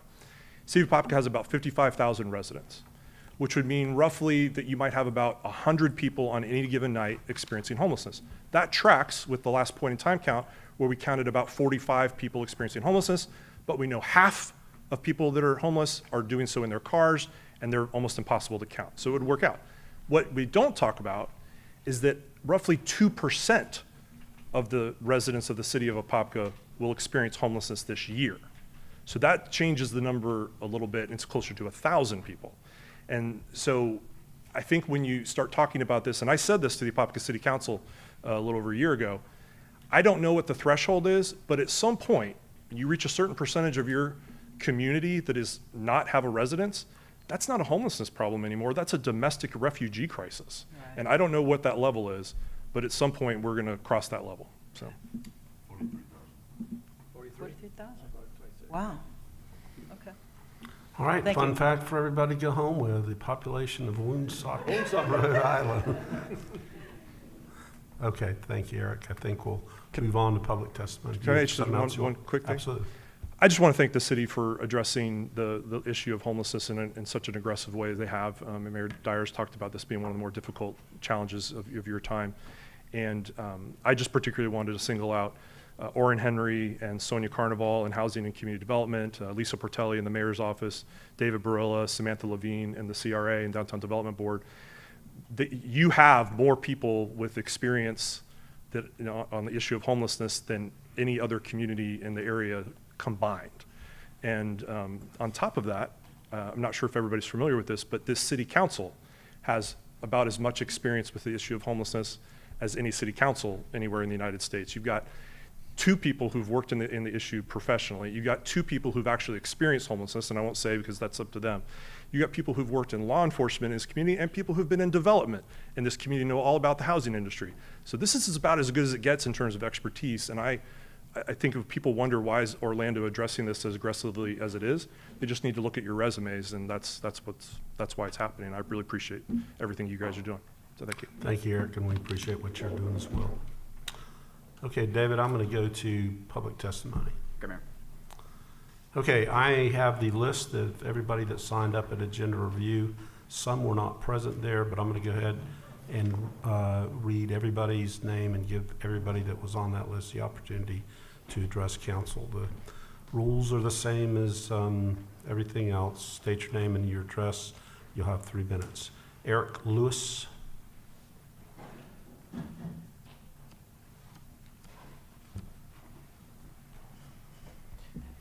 You said name and address. Do I Name need to and be address. specific? Eric, Orange County. I'll be quick. My name's Eric. Eric, talk towards the mic there so we can hear you. Apologies. My name's Eric. I'm the co-director of Change, a organization in Florida that works closely with the unhoused population across the region. I oversee communications and grants for the organization, but we've been working with the unhoused population for well over 3, 4, 5 years now. It's varying across my other co-directors. But aside from introductions, I do want to read a quote from the Stop Soto campaign. They said, and I quote, "Winter Park and Winter Garden have a booming and bustling downtown with lots of businesses, families, restaurants with outdoor seating, all because they do not tolerate crime. Soto and downtown Orlando could be that nice. All it would take is some political will. The things vagrants do are already crimes. It's a crime to litter, to aggressively panhandle, to camp on a public and private property, to go out near a private school while being a registered sex offender, and to go to the bathroom in public. Mayor Buddy Dyer and Patty Sheehan act like the vagrants are their constituents. No, we, the residents of Soto, are the constituents, and we value our safety above all other policy." The Homeless Services Network published their findings in a point of network study for the year 2023, I think it was. So between 2023 and 2024, there was a 105% increase in homelessness. This was across the Tri-County, so Seminole, Orange, and Osceola. I also want to state that February of 2024, the Coalition for the Homeless experienced a fire that displaced 247 shelter residents. And then shortly, a couple months after, they welcomed back 150 residents. It is also my understanding that the Orlando Health Hospital or institution campaigned against this proposed brick and mortar shelter. They have a $160 million investment that is supposed to house a slew of pediatric services. And I guess that kind of wasn't appealing to them. And obviously, a lot of us, I'm sure in here, are familiar with the House Bill 1365 that took effect at the top of the year, essentially criminalizing homelessness or not allowing people to sleep or to occupy public spaces. So I wanted to read the direct quote just to establish context of what kind of rhetoric the unhoused population and folk who are in support of the unhoused population were up against, and what I feel like the city bent the knee to. I also mentioned the Orlando Health's initiative or their...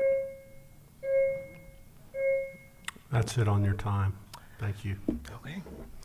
Randy Ross and then Octavian Kentilly.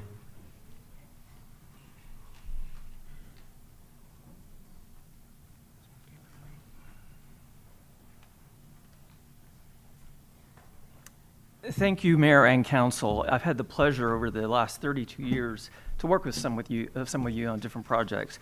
I've got to take a little break here because of the downness of this conversation and just remind Mayor Buddy Dyer that I will always remember launching Walk a Mile in her shoes and watching him tear up a pair of heels to get from the courthouse down to the Wall Street. You know, I look at this a little bit differently. I kind of thought our work was done with the Stop Soto Shelter effort. And I kind of then started watching the Orlando Sentinel, published editorial after editorial, not on our side of this situation, but certainly publishing almost a reinvigoration of looking at the Soto Shelter again. As even yesterday, I believe there were 2 op-eds that came out regarding that side of the story. And I will also suggest to you that I want to remind you that the Stop Soto Shelter people, our team, many of them here, they're not heartless people. I know for a fact they care deeply about the homeless population. What they were concerned about, and I think it was a rightful concern, was that we simply didn't believe that location was going to provide the wraparound services that we felt were necessary. The Dignity buses are not Dignity. Commissioner Rose. That is not a way I would want to sleep every night. I don't know what the right answer is, and I lived here so long that I know we've been talking about homelessness forever. There are some people that really want to be homeless. In our first set of arrests, there was a lady that was arrested that knew exactly where she could go to for a resource, but she chose to sleep under I-4. So I invite you to think about something. After 9 years, this council helped produce the Pulse Memorial Task Force, and now we have a memorial getting ready to be built. I invite you to table this and create a task force where it's not just this community, but put the communities together and let them help you come up with a solution that we can all buy into. It won't be perfect, and it won't be easy, and it will be painful. But I remind you, I think the Stop Turtle Shelter team and everybody that, one of the things I want to remind you is I never thought in a million years I would be working potentially on a project with Alana Gelsler. And here we are, one side of the interstate and one side of I-4 working together. We really want to be part of the solution. So I certainly invite you, Mayor and Council, to consider tabling this and give us an opportunity to work with you on a better solution. Thank you. Octavian Cantilli, Peter Fox. And remember to state your name and address.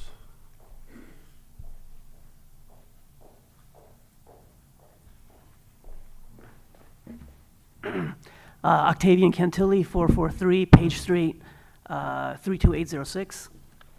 So over the past 4 months, I've met hundreds of my neighbors from Lake Holton to Paramore, young neighbors and those young in heart, neighbors with kids and without, liberal and conservative neighbors, neighbors living in $300,000 homes, and a few in $3 million homes. I read over 1,000 personal stories about concerns regarding our city's homeless policy.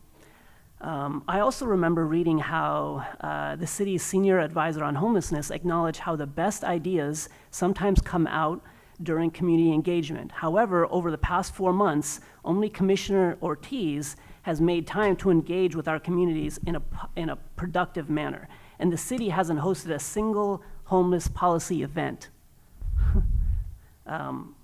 Mayor, why are you so hesitant to conduct and participate in community engagement? Why is transparency and community engagement not priorities when formulating solutions for our homeless population? Why do you think constituents who blindly support your policy while ridiculing those who express legitimate concerns?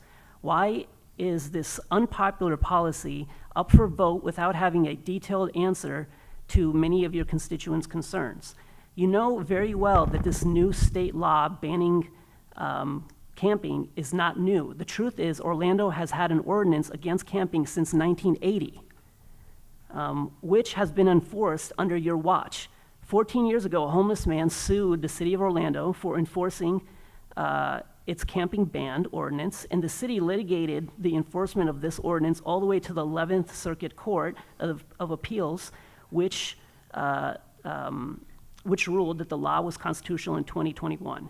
Yet, I keep hearing you say that this new state law is new and it criminalizes homelessness. No, Mayor, you know very well all it does is give residents a way to hold their municipalities accountable for not enforcing laws that have been in the books for decades, while also providing a temporary solution.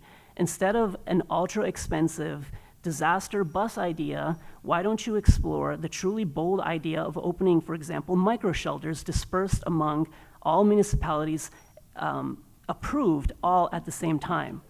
Or how about buying land for use as a secure, adult-only, single-sex detox encampment with wraparound services? Or my favorite, exploring modern construction techniques where you could build 400 square foot hurricane-rated homes for under $15,000 at scale.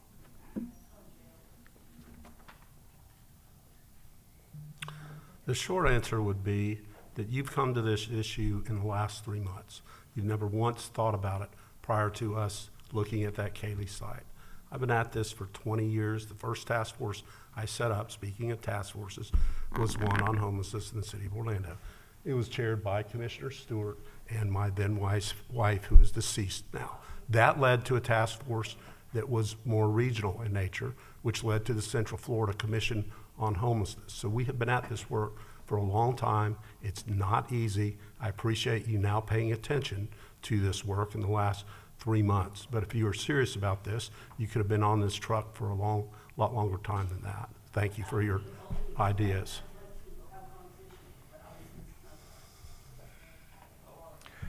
My name is Peter Fox. First, Mayor and Commission, thank you for allowing me to be here. And Mayor, if I go over by 30 seconds, I've been a resident at 950 Lancaster Drive for over 35 years, and I'd like to at least finish what I wrote. First of all, you all need to know that I personally have a heart for the homeless and feel it is our obligation to help them. But like other difficult social problems that need solving, we must study the impacts on our community. I do not believe that the city of Orlando has adequately done that. At least I have not seen any studies to that effect. I'm here to ask you all to respectfully consider postponing the Dignity Bus funding. Here is what I would like you all to think about before you rubber stamp this spending. Why does our homeless population within the downtown core area continue to grow, especially in Paramore, which already is overrun with the homeless and provides more than their fair share of beds? Why is the answer always to build more? The fact is that given current trends by itself, Orlando will never have enough beds. Adding more beds only exasperates the problem. You can't put 20 pounds of sugar in a 10-pound bag. When I recently asked Orange County Commissioner how many beds the county provides outside of Orlando, the answer was, we don't have homeless shelters. We fund other shelters in the city of Orlando. In other words, they provide little to no beds, just money to keep the homeless in downtown Orlando. No wonder our numbers keep growing. On July 18th, 2022, the city held a public workshop in regard to the allocation of the American Rescue Act for Government Services Fund. The city approved that. According to your records, you approved the spending of that money on government services, which were allocated to the city salaries of $4 million plus, and almost $54 million was added to city salaries. That's a total of $58 million and change. Then came the Accelerate Orlando Fund, where the pot of federal rescue money plan money was placed. Since October of 2021 to July 24, the city recovery plan for the use of these funds has changed 3 times. According to the city's website, the city has already spent $43 million of the $58 million pot to preserve housing options for residents of all income levels in their effort to tackling 2 of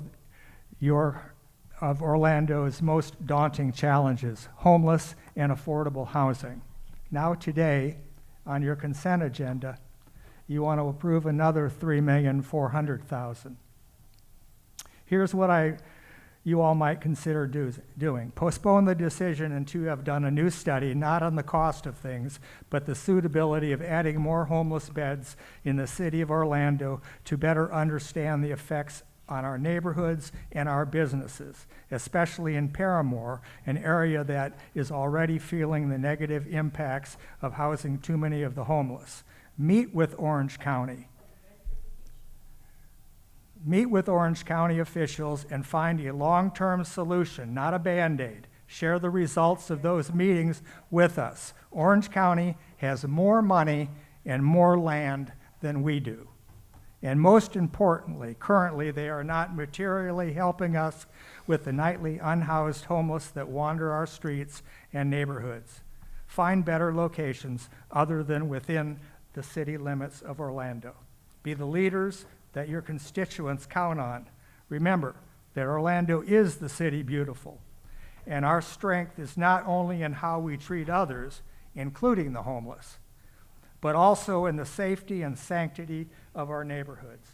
in the end, that's what makes Orlando beautiful. Thank you. Okay, Commissioner Hill.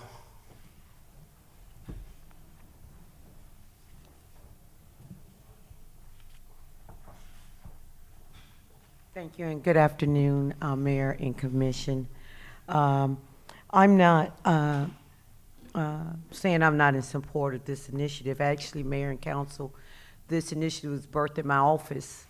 I had Lisa Pertelli, Eric Gray, city staff go after me doing research on these dignity buses. But what we did discuss prior to my having to leave office was that it wouldn't be housed in Paramore. Another component I want to be clear on is that in 2022, I didn't rescind the moratorium in Paramore. It was only to expand the women and children shelter. So here we are with this initiative.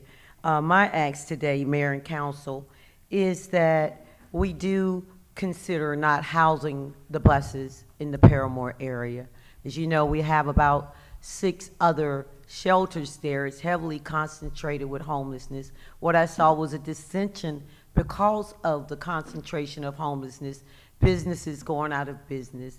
The residents are now calling. We was not notified. I know it was stated in the presentation that some of the HOAs was notified, but they were presidents. It wasn't the coalition of the community that was notified, nor had we found out on the news on Saturday morning about the location. So that's what the people are really concerned about, along with the moratorium. I know that ship has passed. We wasn't notified that a moratorium for shelters in Paramore and other services had been lifted until this weekend. So you know, for us, it's very sad what's going on in District 5 because of lack of accountability and transparency. We just want engagement. We want to be a part of the dialogue and conversation. And it was promised that no more shelters. I know this isn't brick and mortar, but it is an emergency shelter in the text of it, though it's on wheels. So, Mayor, if the council and yourself can consider the placement and location of these buses, we, the people of District 5, and especially Paramore, that is, you know, I know Eric Gray has done great work, but it's still a major problem, even in front of his Christian Service Center, where people aren't going in to get those services. We gave $2 million for First Up staffing that was located right inside of the building. They don't go in to seek the services. They don't go in to get case management. They're hanging out around on the steps of the building. There's no security. So, Mayor, I think we do need to not look at this further. I support this. As I said, I am the surrogate of this initiative, but it has not been thought through fully on how we're going to implement it and where. Thank you for your time. Thank you, Commissioner. Lamia Mukadam.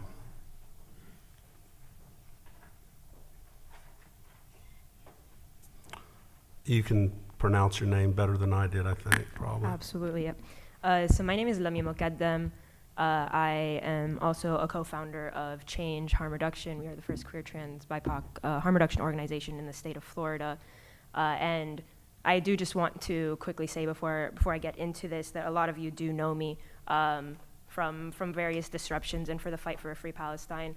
And so I hope that that does not provide any bias to what I am trying to say and advocate for, because that will always, you know, that is my identity and that will always be at the forefront, free Palestine.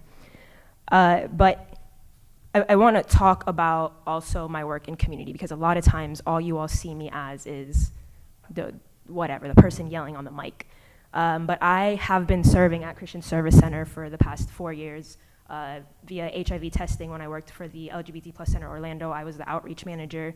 I helped the Neighborhood Fridge get a partnership with the Christian Service Center, where we now distribute 300 meals every single week. doing harm reduction services. I was in charge of the only syringe exchange program in Central Florida, in Orange County. And now with our work with Change Florida, we are continuing to serve our community primarily off of Mercy Drive in these unhoused encampments, these people that you all don't get the numbers for as far as homelessness, because they are hidden. They are our invisible community. To say that I have been working with the most marginalized communities for years, and in coming up with solutions moving forward, including things like food sovereignty. Where in District 5, we've just launched at the South Street Garden a garden in collaboration with Neighborhood Fridge, and putting that produce directly into the fridge. So just to say I am somebody who has put in actionable effort and solutions that have been successful and have been working with this community. And the one thing that I have not seen is this community having a voice in any of this. We want to talk about this bus, and we are not here to oppose the bus because something is better than nothing, but we are here to oppose the hate group that is Stop Soto Shelter. Their talking points are racist, they are classist, they are inept. They want to protect their properties, their businesses, all of which they are hoarding. And they speak about our houseless community as though they are not part of our community. They speak of themselves as they are the residents and our houseless people are vagrants. This is racist. This is hate speech. And after speaking to our houseless community, they have been in these communities longer than all of us. They have been established for decades. And really just want to say that in the language that we use when we speak about our community, that it is our community. It is not othering them. I don't remember, I highly doubt any of you all have looked somebody who's unhoused in the face, in the eyes, probably ever. We did look into some of you all. You own businesses. You're all primarily white cis men, wealthy. You should not be the voice, and you should not be the violent people that are pushing our community members toward death. Okay. Because thank no you. housing leads to death. Shame on Thank you. y'all. Luana Gelser. And then Farah Al-Jalad.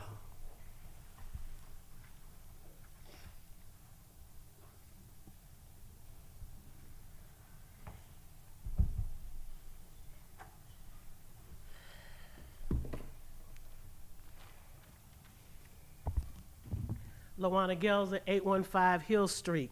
Who is Lawana Gelser? My family moved to Paramore in 1971, but we've owned the property since 1948. Lawana Gelser family has owned a business at Paramore for 45 years.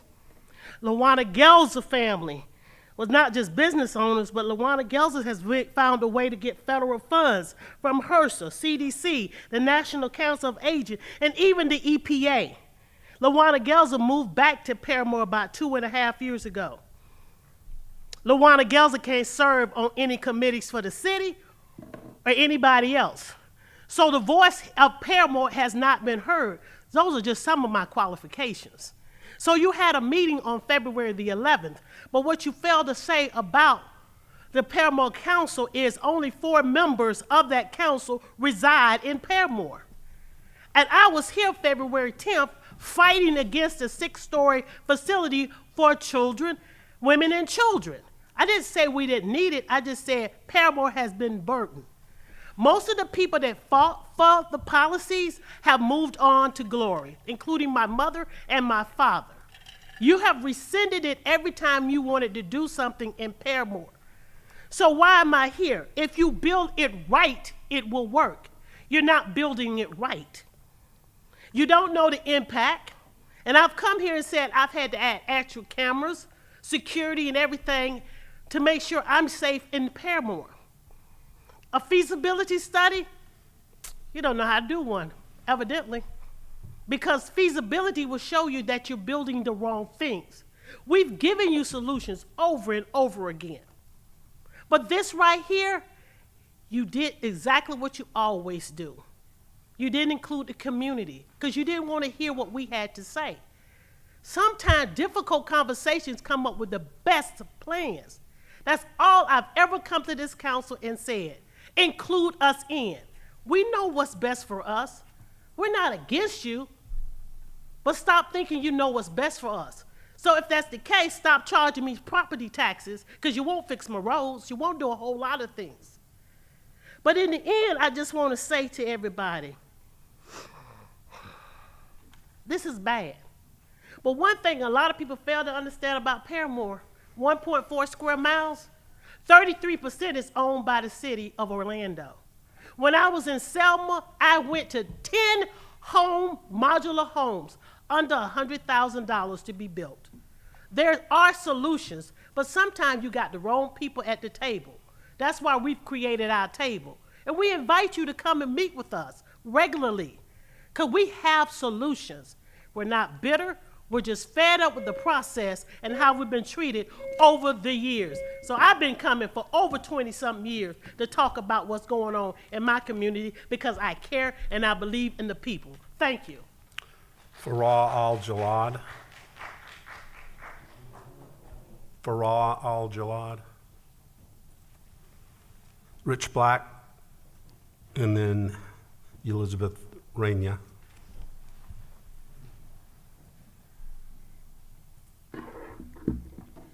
Good afternoon, Mayor, Council, all concerned. I'm Rich Black, located at 2201 Lake Sunset Drive, Orlando, Florida, president of the Lake Sunset Neighborhood Association. I'm here this morning, Patty Sheen. I sort of kind of know what you face when folks show up at your house and say, what are you going to do about this, because this is happening. You really don't know anything of what they're talking about.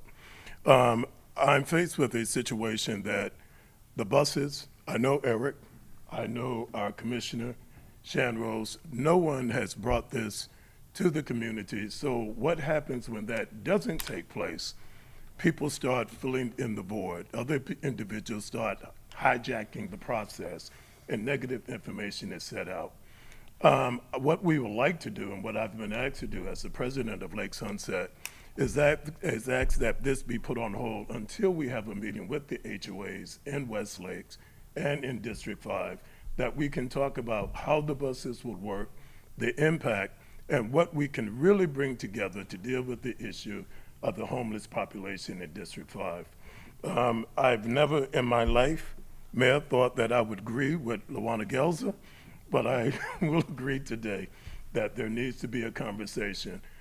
Commissioner Rose, I know you said that you visited with the HOAs. I only saw one HOA that was there, which was Lake Dot. We had no clue this was happening, and when we're not communicating, we are creating division. So if we can sort of kind of table this, have a quick discussion, share with others, I would have you to know, I think that it is a great process to maybe have these buses that would work, to house them in District 5. I don't know if that's the route to go. I think that there are other communities.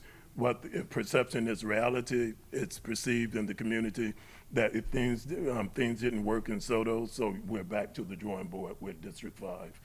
With the moratorium being moved, my concern is how far will we continue to build to accommodate the issue of homelessness in Central Florida? Hopefully someone can answer me that. Hopefully that has not been rescinded to the point that we would just take advantage of that and District 5 become a dumping ground if we don't have the leadership of the mayor who's sensitive to what's going on.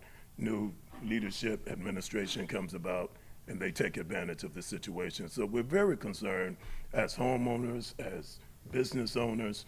We're concerned about where we've invested our monies and our families are growing up in. So, thank you, Elizabeth Rainier.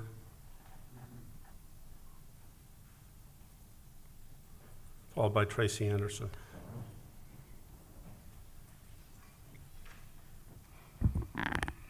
Hello, my name is Jelisbeth Reina. I'm a resident of Orange County, Florida. I'm here today as a concerned member of our community. I'm here because leadership is not about avoiding hard choices, it's about making them. Even when they may seem unpopular, I understand that plans to build a shelter for unhoused people were dropped after pushback. We all know why the shelter was proposed. Homelessness is rising, people are suffering, and yet when pushback came, the plan was dropped. There will always be pushback to doing the right thing, but leadership means standing firm, especially when the most vulnerable among us are counting on us. I also don't believe anyone should be conceding to the demands of people who call their own community members dehumanizing names such as, and I quote, vagrants. That is a disgusting and extremely upsetting way to talk about the most vulnerable members of our community. This language is used by the people in opposition to the shelter should be enough to understand the actions they are asking you to take matches their tone of dehumanization and negligence. Please stand your ground against this. Additionally, these people aren't advocating for solutions or fair distributions of shelters, but instead are fighting to stop this one. That's not advocacy, it's deflection. Without the South downtown shelter, homelessness will not disappear. It will become more visible and chaotic. What they're really saying is, and I quote, poor people should stay where we don't have to see them. As members of the council and as our mayor, that you say that you believe every resident deserves safety, dignity, and a place to sleep. So why abandon this shelter now? If we let fear and stigma dictate policy, what does that say about who we are as a city? This shelter isn't just a building, it's a lifeline, and right now it's the bare minimum. We need affordable housing, mental health services, real solutions, but this is the first step, and you are on the right path. So I'm asking you, don't back down.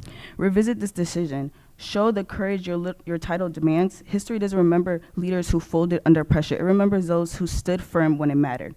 The people sleeping on our streets tonight don't need excuses. They need action. Do the right thing.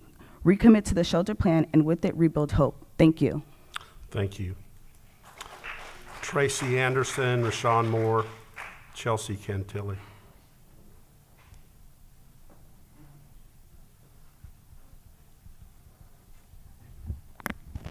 Good afternoon. I'm Tracy Anderson. I live at 2801 Lake Sunset Drive. My concern is that the homeless situation is not fully being addressed. The buses sound really great. I hope it does work. But there has to be a better solution to get these people out of homelessness and reunite them with the society.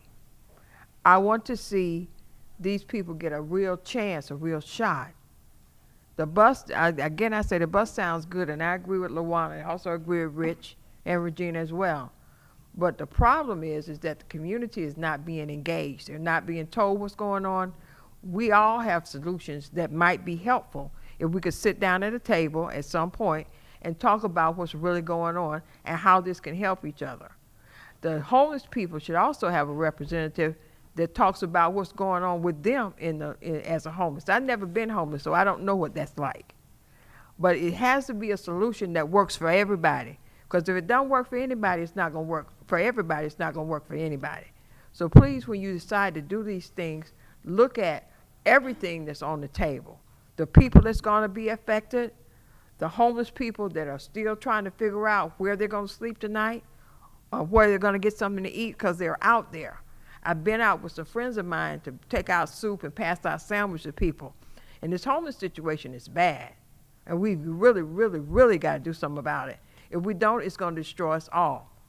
Also, the landlords need to consider how much they're charging for these rents. These rents need to be brought back into control. The people are renting, they're not buying. You can never get to build your own dream or see your own things come to fruition if you're paying all this high money in rent. Please, let's get together and work on this, all of us, so that we can get this thing taken care of. Thank you. Thank you. Rashawn Moore. And then Chelsea Cantilli.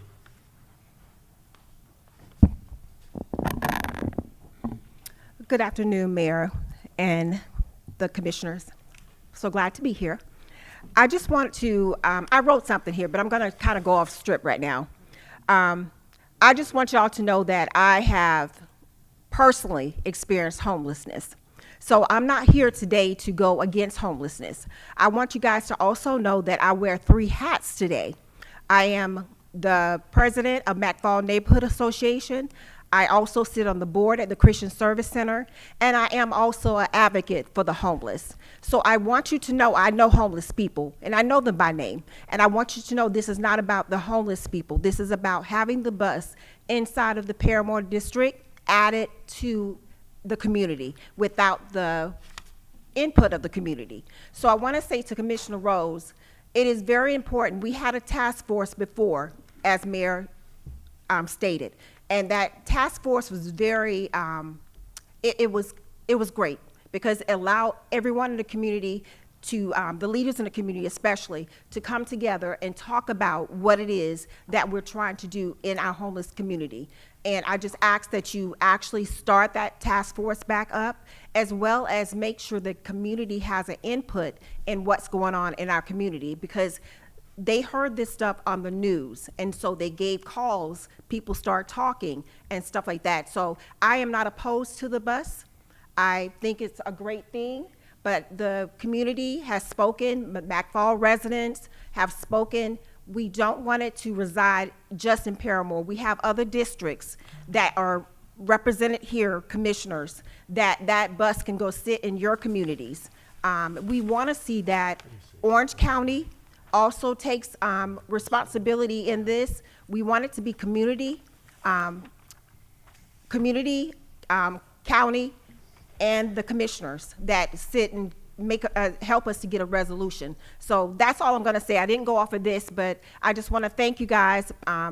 Please know that this is not about not having the dignity bus. It is about the transparency we need to see in our District 5, and that we need to see our leader, you, Shan Rose, please bring us to the table and have these conversations, even with everything in our community. And especially when it comes to our homeless population, because we do not want it to continue to grow in our community only. Chelsea Cantilli, and then Brian Postlewall.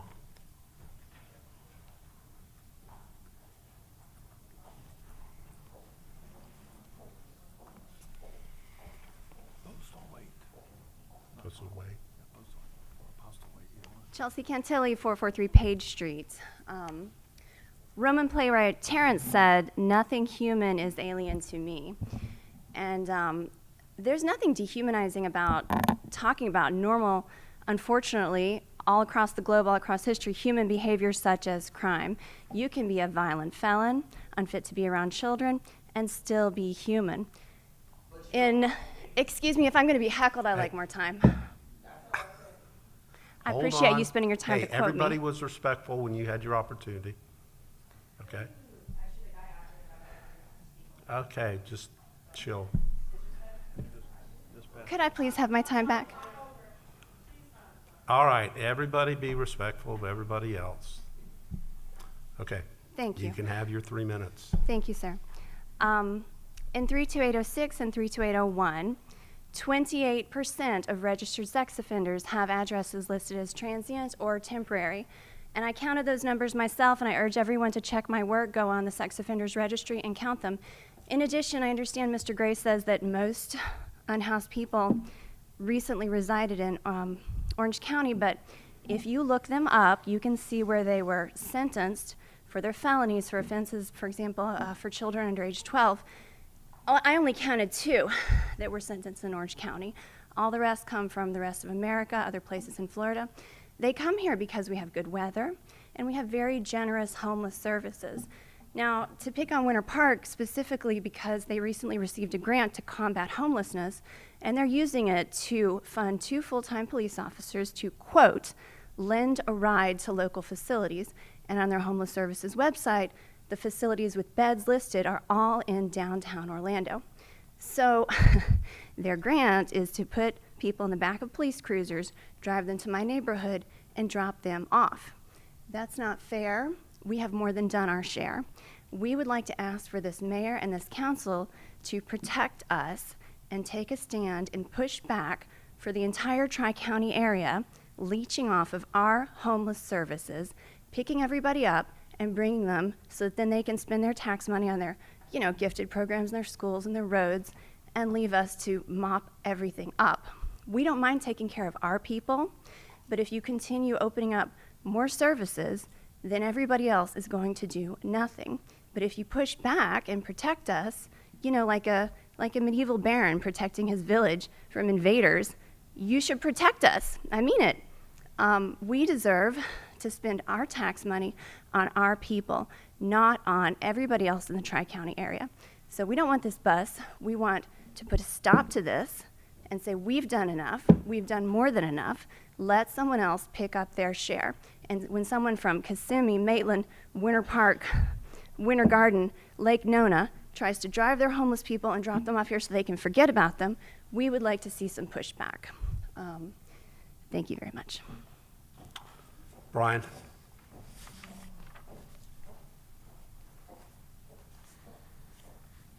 Good afternoon. Brian Postlewaite, 726 Albertson Place, Orlando. I am also the Chief Operating Officer of Homeless Services Network. Good afternoon, Mayor Dyer, Commissioners. I also am a resident and neighbor in South Downtown neighborhood, and have been active in some of the conversations with my neighbors. HSN is a lead agency for the continuum of care, and so we've been one of the most successful in the nation in bringing more dollars into this community as a result of the collaboration and conversations that have been happening in our community over the past few years. No one doubts that homelessness is not a difficult and challenging it's not a challenging dilemma, but this community has been working very hard together for many years under the leadership of Mayor Dyer, commissioners who care very much about this. It's very hard to sit up here and to hear misinformation about homelessness. It's very difficult, and for many of you to sit here and to listen to people talk about what we're not doing, and because I know we're all working hard. We know that there's much more to be done together. People are literally dying on our streets. We have more unsheltered persons in our community than we did 5 years ago, twice as many as we did 5 years ago. Any place you go and try to talk about another homeless shelter being added in, the neighborhood is up in arms. And so what are we going to do? We're going to try to do these innovative kind of things. I got to admit, I was initially against the idea of a bus shelter. But the way that they have designed this is really ingenious. A shelter at its best is a process. It is a pathway to housing and healing. And the Christian Service Center has proved itself over the last few years in moving many, many people as quickly as possible into housing. The Coalition of the Homeless is doing that. Everyone in our community is doing that. We have homelessness, sure, we got homelessness across the community, but we really need to begin working on innovative solutions. This is one. This is an opportunity for 407 people to move from homelessness to housing. And we've got to do something. We got to keep pushing, and we need everyone in the conversation talking about how we're going to do something, how we're going to continue to move this forward. And not just today, not just because this is going to be successful, but in order for us to be successful, we've got to build more housing. And yes, we need shelter as an opportunity for people to get services so they can move into housing also. Thank you. Thank you, Brian. Okay, that's all the requests for public comment that I have. Do we have a motion? Second. Motion by Commissioner Rose, second by Commissioner Sheehan. Discussion. Commissioner Burns. Yep. Fellow commissioners, I think as we continue to, grapple with homelessness, I do want to just say thank you for the approach that we have taken. I've heard a couple of people say that the city is not doing anything. I grew up here, have been in this homeless fight for over 21 years as the CEO of the Healthcare Center for the Homeless, and so I know what the city has done. And I just want to say thank you, Mayor, for your leadership. When we talk about this dignity bus, and I'll be open that when I first heard about it, I wasn't excited about it. I said we need true solutions, not a gimmick. And I maybe even have shared that with Martha R. But then I thought back to my time when I became the CEO of the health center, and I proposed rolling out a mobile medical unit and then a mobile dental unit. People told me that I was crazy. Fast forward now, we have 6 7 of those units who are out in the community providing services. So I'm all about a innovative approach. And so for that, I will be supporting the Dignity Bus, but I also want to make sure that we understand that, as I understand, the individuals on this bus who will be eligible to ride on this bus or sleep on this bus are already at the Christian Service Center every day. All right, they're at the Christian Service Center every day. To be eligible for this, you have to be engaged with the Christian Service Center, have some type of income, some type of employment. So I don't see where this Dignity Bus will be bringing more individuals experiencing homelessness into Paramore. So I don't think that will happen. I'm interested to see. I was concerned about the price tag. It's probably not the most cost-effective approach because after the 3 years, we will have to see how the operational funding is raised. So I stand committed to supporting this, but also we have to look at true solutions to homelessness, because nothing ends homelessness but housing. And I think we have to be, as a council, more aggressive in our approach in leading those permanent housing solutions. Commissioner Gray mentioned what can be done to lower the cost of development. Commissioner Gray, I have an idea. What I really think needs to happen is that the city needs to revisit how we fund, build, and operate affordable housing. I think that we have an opportunity within the city to be more aggressive in looking at, how can we fund these initiatives, looking at mortgage bonds, you really leveraging the full credit of the city to get some bonds that can be dedicated to affordable housing. But also, that in itself won't reduce the cost, but if we look at who are we bringing on board to develop these projects. If you look at a project, we have a project going up in my district, 97 units, senior units, that's gonna be a $30 million project, $308,000 per unit. All right, I'm excited about this, but when we look at it, my question is, where's the profit margin?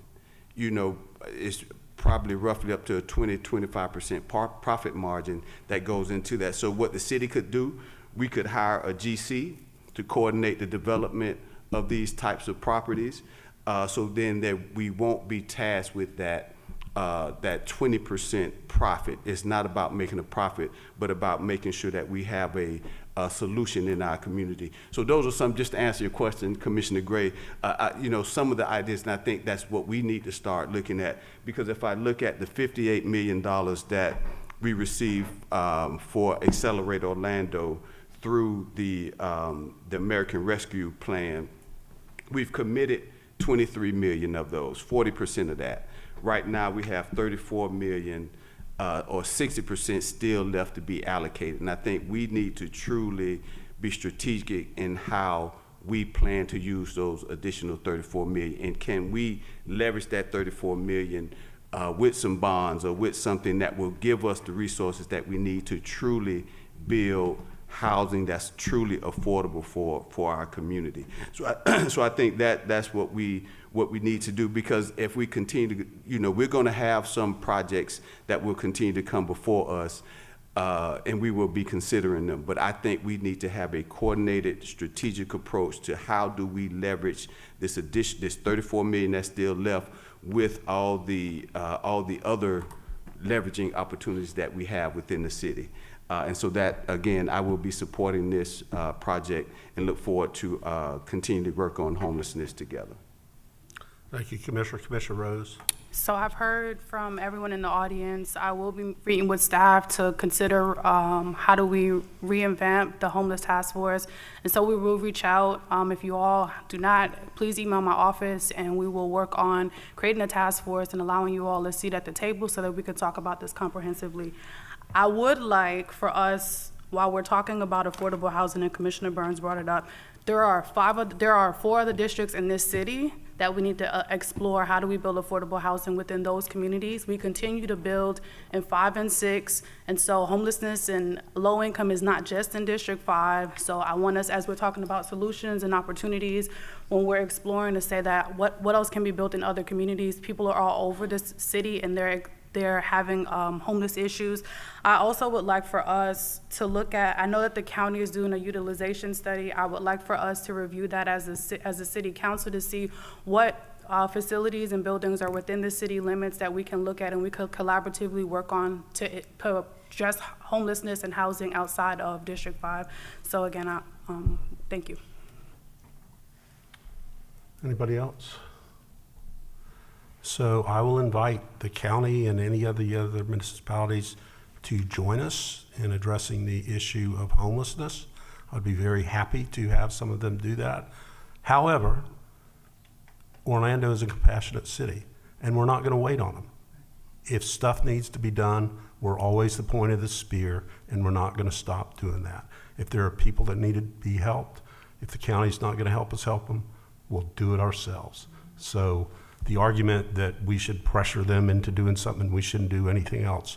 For the people that are living under the highway, I don't buy into that. We're going to continue doing what we do, and that's helping the least fortunate among us. All in favor of the vote, all in favor of the motion indicate so by saying aye. Aye. Those opposed, motion carries.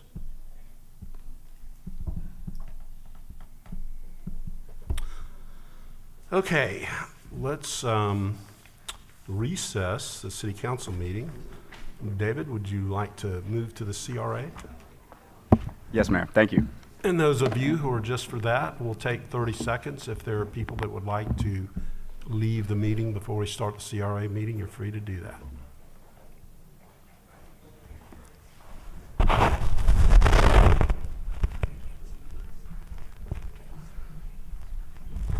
Okay. Yep, Commissioner.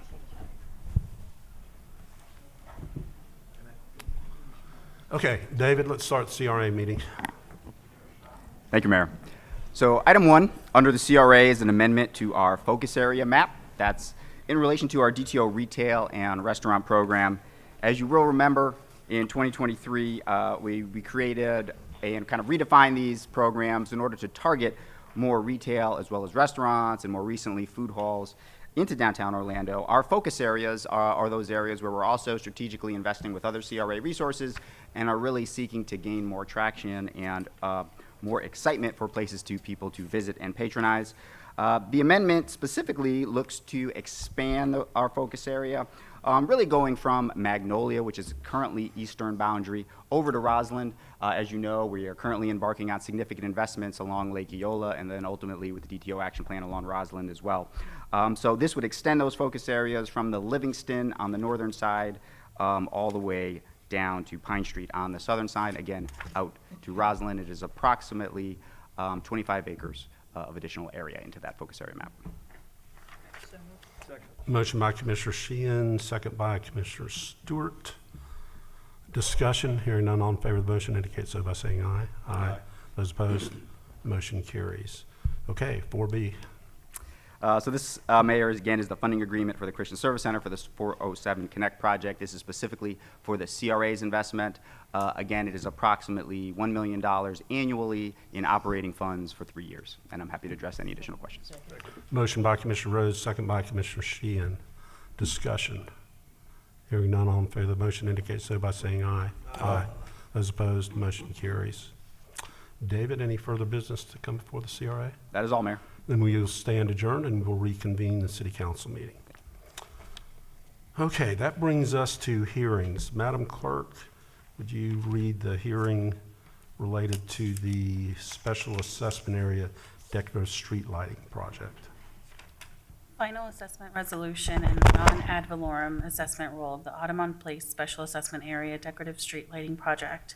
The final assessment resolution of the City Council of the City of Orlando, Florida, authorizing and adopting the non-ad valorem assessment within the Audubon Place Special Assessment Area for the purpose of paying all or a portion of the cost of the decorative street lighting project, paying other project financing and collection costs related thereto, making certain findings and determinations of special benefit, and the logical relationship between the decorative street lighting project and the benefit received, specifying the estimated capital cost of the decorative street lighting project to be assessed and the total amount to be levied against each benefited parcel, specifying the unit of measurement for and the estimated maximum annual amount of said assessment to be levied against each benefited property within the described area, specifying the numbers of years said assessment is to be levied, providing for the prepayment and acceleration of the special assessment, providing for adjustments to the amount of the assessment, adopting the non-ad valorem assessment rule, subject to adjustment as provided for herein, confirming the approvals, authorizations, delegations, specifications,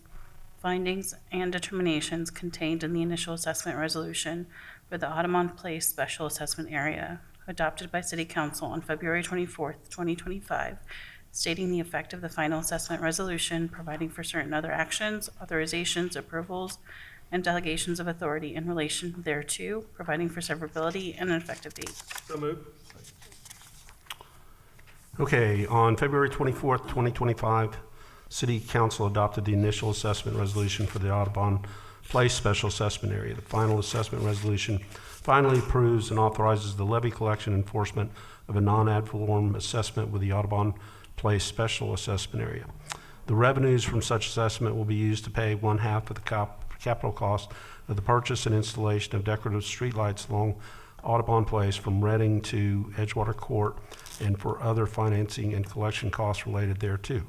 The total amount of the assessment without interest is $22,053.53, which constitutes $2,004.87 per parcel. Pursuant to the city's decorative street lighting policy, the other 1/2 of the cost of the purchase and installation of decorative street lights will be paid by the city. City staff recommends approval and adoption of the proposed final assessment resolution, and notice of hearing was duly advertised in the Orlando Sentinel. We have a motion by Commissioner Stewart, second by Commissioner Ortiz, to adopt the proposed final assessment resolution and non-ad valorem assessment rule. I do not have any requests from the public to testify, so we will open and close the public hearing. Is there discussion? Hearing none, all in favor of the motion indicate so by saying aye. Aye. Those opposed? And so the motion carries. Madam Clerk, would you read the second resolution? Resolution of intent to use the uniform method for collection of special assessments for the Audubon Place Special Assessment Area Decorative Street Lighting Project. A resolution of the City Council of the City of Orlando, Florida, expressing its intent to use a uniform method for collection of non-ad valorem special assessments in the Audubon Place Special Assessment Area for a period greater than 1 year, stating the need for the levy of such non-ad valorem special assessments, providing a legal description of the real property subject to the levy, and providing for the mailing of this resolution by the statutory deadline. So moved.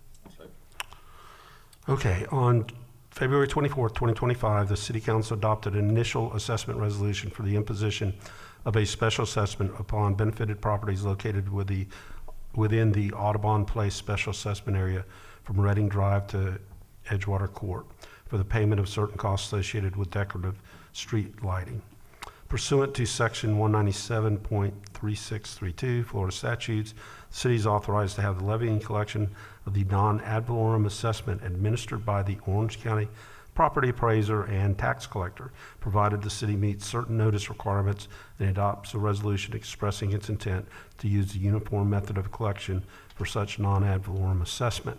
The city has complied with the notice requirements and must now consider adoption of the attached resolution of intent. Upon adoption, the city will provide the required copies of the resolution of intent to the Orange County property appraiser, the Orange County tax collector, and the Florida Department of Revenue. Commissioner Stewart made a motion to adopt the proposed resolution of intent, seconded by Commissioner Ortiz. We have no request for public testimony, so I will open and close the public hearing and ask if there's discussion. Seeing no discussion, all in favor of the motion indicate so by saying aye. Aye. Those opposed? And so the motion carries. Okay, Madam Clerk, let's see. That brings us to hearings, ordinances, first reading.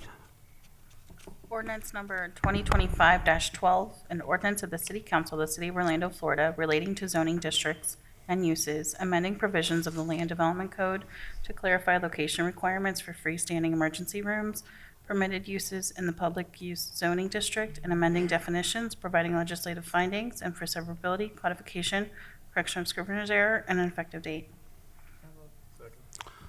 Motion by Commissioner Sheehan, second by Commissioner Stewart. Sorry, Commissioner, that was your ordinance, wasn't it? Commissioner Stewart? Yeah, but it's for the whole city. Go ahead, you make the motion, I'll second. Okay, I make the motion. Okay, show the motion being made by Commissioner Stewart and the second by Commissioner Sheehan. I have no request for public testimony, discussion. Hearing none, all in favor of the motion indicate so by saying aye. Aye. Those opposed? Motion carries. Commissioner, this ordinance requires a public hearing after 5 o'clock unless we vote by a supermajority to hold the second public hearing at our normal city council meeting time. Staff recommends that we hold the second public hearing at the next available regularly scheduled city council meeting beginning at 2 o'clock. Do I hear such a motion? So moved. Motion by the entire council, but show it as by Commissioner Stewart, second by Commissioner Ortiz. Discussion, hearing none, all in favor of the motion indicate so by saying aye. Aye. Those opposed, and so the motion carries. Okay, let's move on to hearings, ordinances on second reading. 12A, Madam Clerk. Ordinance number 2024-54, an ordinance of the City Council of the City of Orlando, Florida, amending the city's growth management plan to change the future land use map designation for certain land generally located north of East Concord Street, east of North Mills Avenue, south of Hillcrest Street, and west of Shine Avenue, comprised of 0.75 acres of land, more or less, from office low intensity to community activity center in part, changing the property zoning designation from low intensity office residential with a traditional city overlay to community activity center with a traditional city overlay in part, providing for amendment of the city's official future land use and zoning maps, providing for severability, correction of scrivener's errors, permit disclaimer, and an effective date. Motion by Commissioner Sheehan, second by Commissioner Rose. I do not have any request for public input, discussion. Hearing none, all in favor of the motion indicate so by saying aye. Aye. Those opposed, motion carries. 12B. Ordinance number 2025-6, an ordinance of the City Council of the City of Orlando, Florida, vacating, closing, and abandoning a portion of Rockmont Court, generally located east of Edgewater Drive and west of Fairway Lane, between 3707 Edgewater Drive and 926 Rockmont Court, as described in the Edgewater Court plat, as recorded in Plat Book S, page 92 of the Public Records of Orange County, Florida, and comprised of 0.41 acres of land, more or less, providing for conditions of abandonment, providing for the execution of affecting documents, severability, correction of scrivener's error, and an effective date. So moved. Motion by Commissioner Stewart, who was Commissioner Rose. Second by Commissioner Rose. I don't have any requests for public comment, discussion. Hearing none, all in favor of the motion indicate so by saying aye. Aye. Those opposed, motion carries. 12C. Ordinance number 2025-7, an ordinance of the City Council of the City of Orlando, Florida, amending the boundaries of the Bishop Moore Plain Development Zoning District, such land being generally located east of Edgewater Drive, west of Greens Avenue, and north of Dowd Avenue, amending the special land development regulations and development plan, providing a conforming legal description, providing for severability, correction of scrivener's error, and an effective date. So moved. Motion by Commissioner Stewart, second by Commissioner Rose. Again, I have no request for public input, discussion. Hearing none, all in favor of the motion indicate so by saying aye. Aye. Those opposed, motion carries. And 12D. Ordinance number 2025-8, an ordinance of the City Council of the City of Orlando, Florida, amending Chapter 2 of the Code of the City of Orlando entitled Administration to change certain provisions in Section 2.44, 2.59, and 2.60 regarding public meetings and providing for severability, codification, correction of scrivener's error, and an effective date. Motion by Commissioner Rose, second by Commissioner Stewart. I have no request for public input, discussion. Hearing none, all in favor of the motion indicate so by saying aye. Aye. Those opposed, motion carries. Okay, ordinances on first read, 13A, Madam Clerk. Ordinance number 2025-9, an ordinance of the City of Orlando, Florida, annexing to the corporate limits of the city certain land generally located south of Arthur Avenue, west of Edgewater Drive, and east of Grant Boulevard, and a portion of Arthur Avenue generally located to the east of Grant Boulevard and to the westerly portion of Edgewater Drive, and comprised of 0.65 acres of land, more or less, and amending the city's boundary description, amending the city's adopted growth management plan to designate the property as mixed-use corridor of medium intensity and resource protection on the city's official future land use maps, designating the property as medium intensity mixed-use corridor with the Wakaiva resource protection and appearance review overlays on the city's official zoning maps, providing for amendment of the city's official future land use and zoning maps, providing for severability, correction of scrivener's errors, permit disclaimer, and an effective date. So moved. Motion by Commissioner Stewart, second by Commissioner Sheehan. I have no request for public comment. Discussion. Hearing none, all in favor of the motion indicate so by saying aye. Aye. Those opposed? And so the motion carries. That is all of the official agended business today. Ed, would you get us ready for public comment?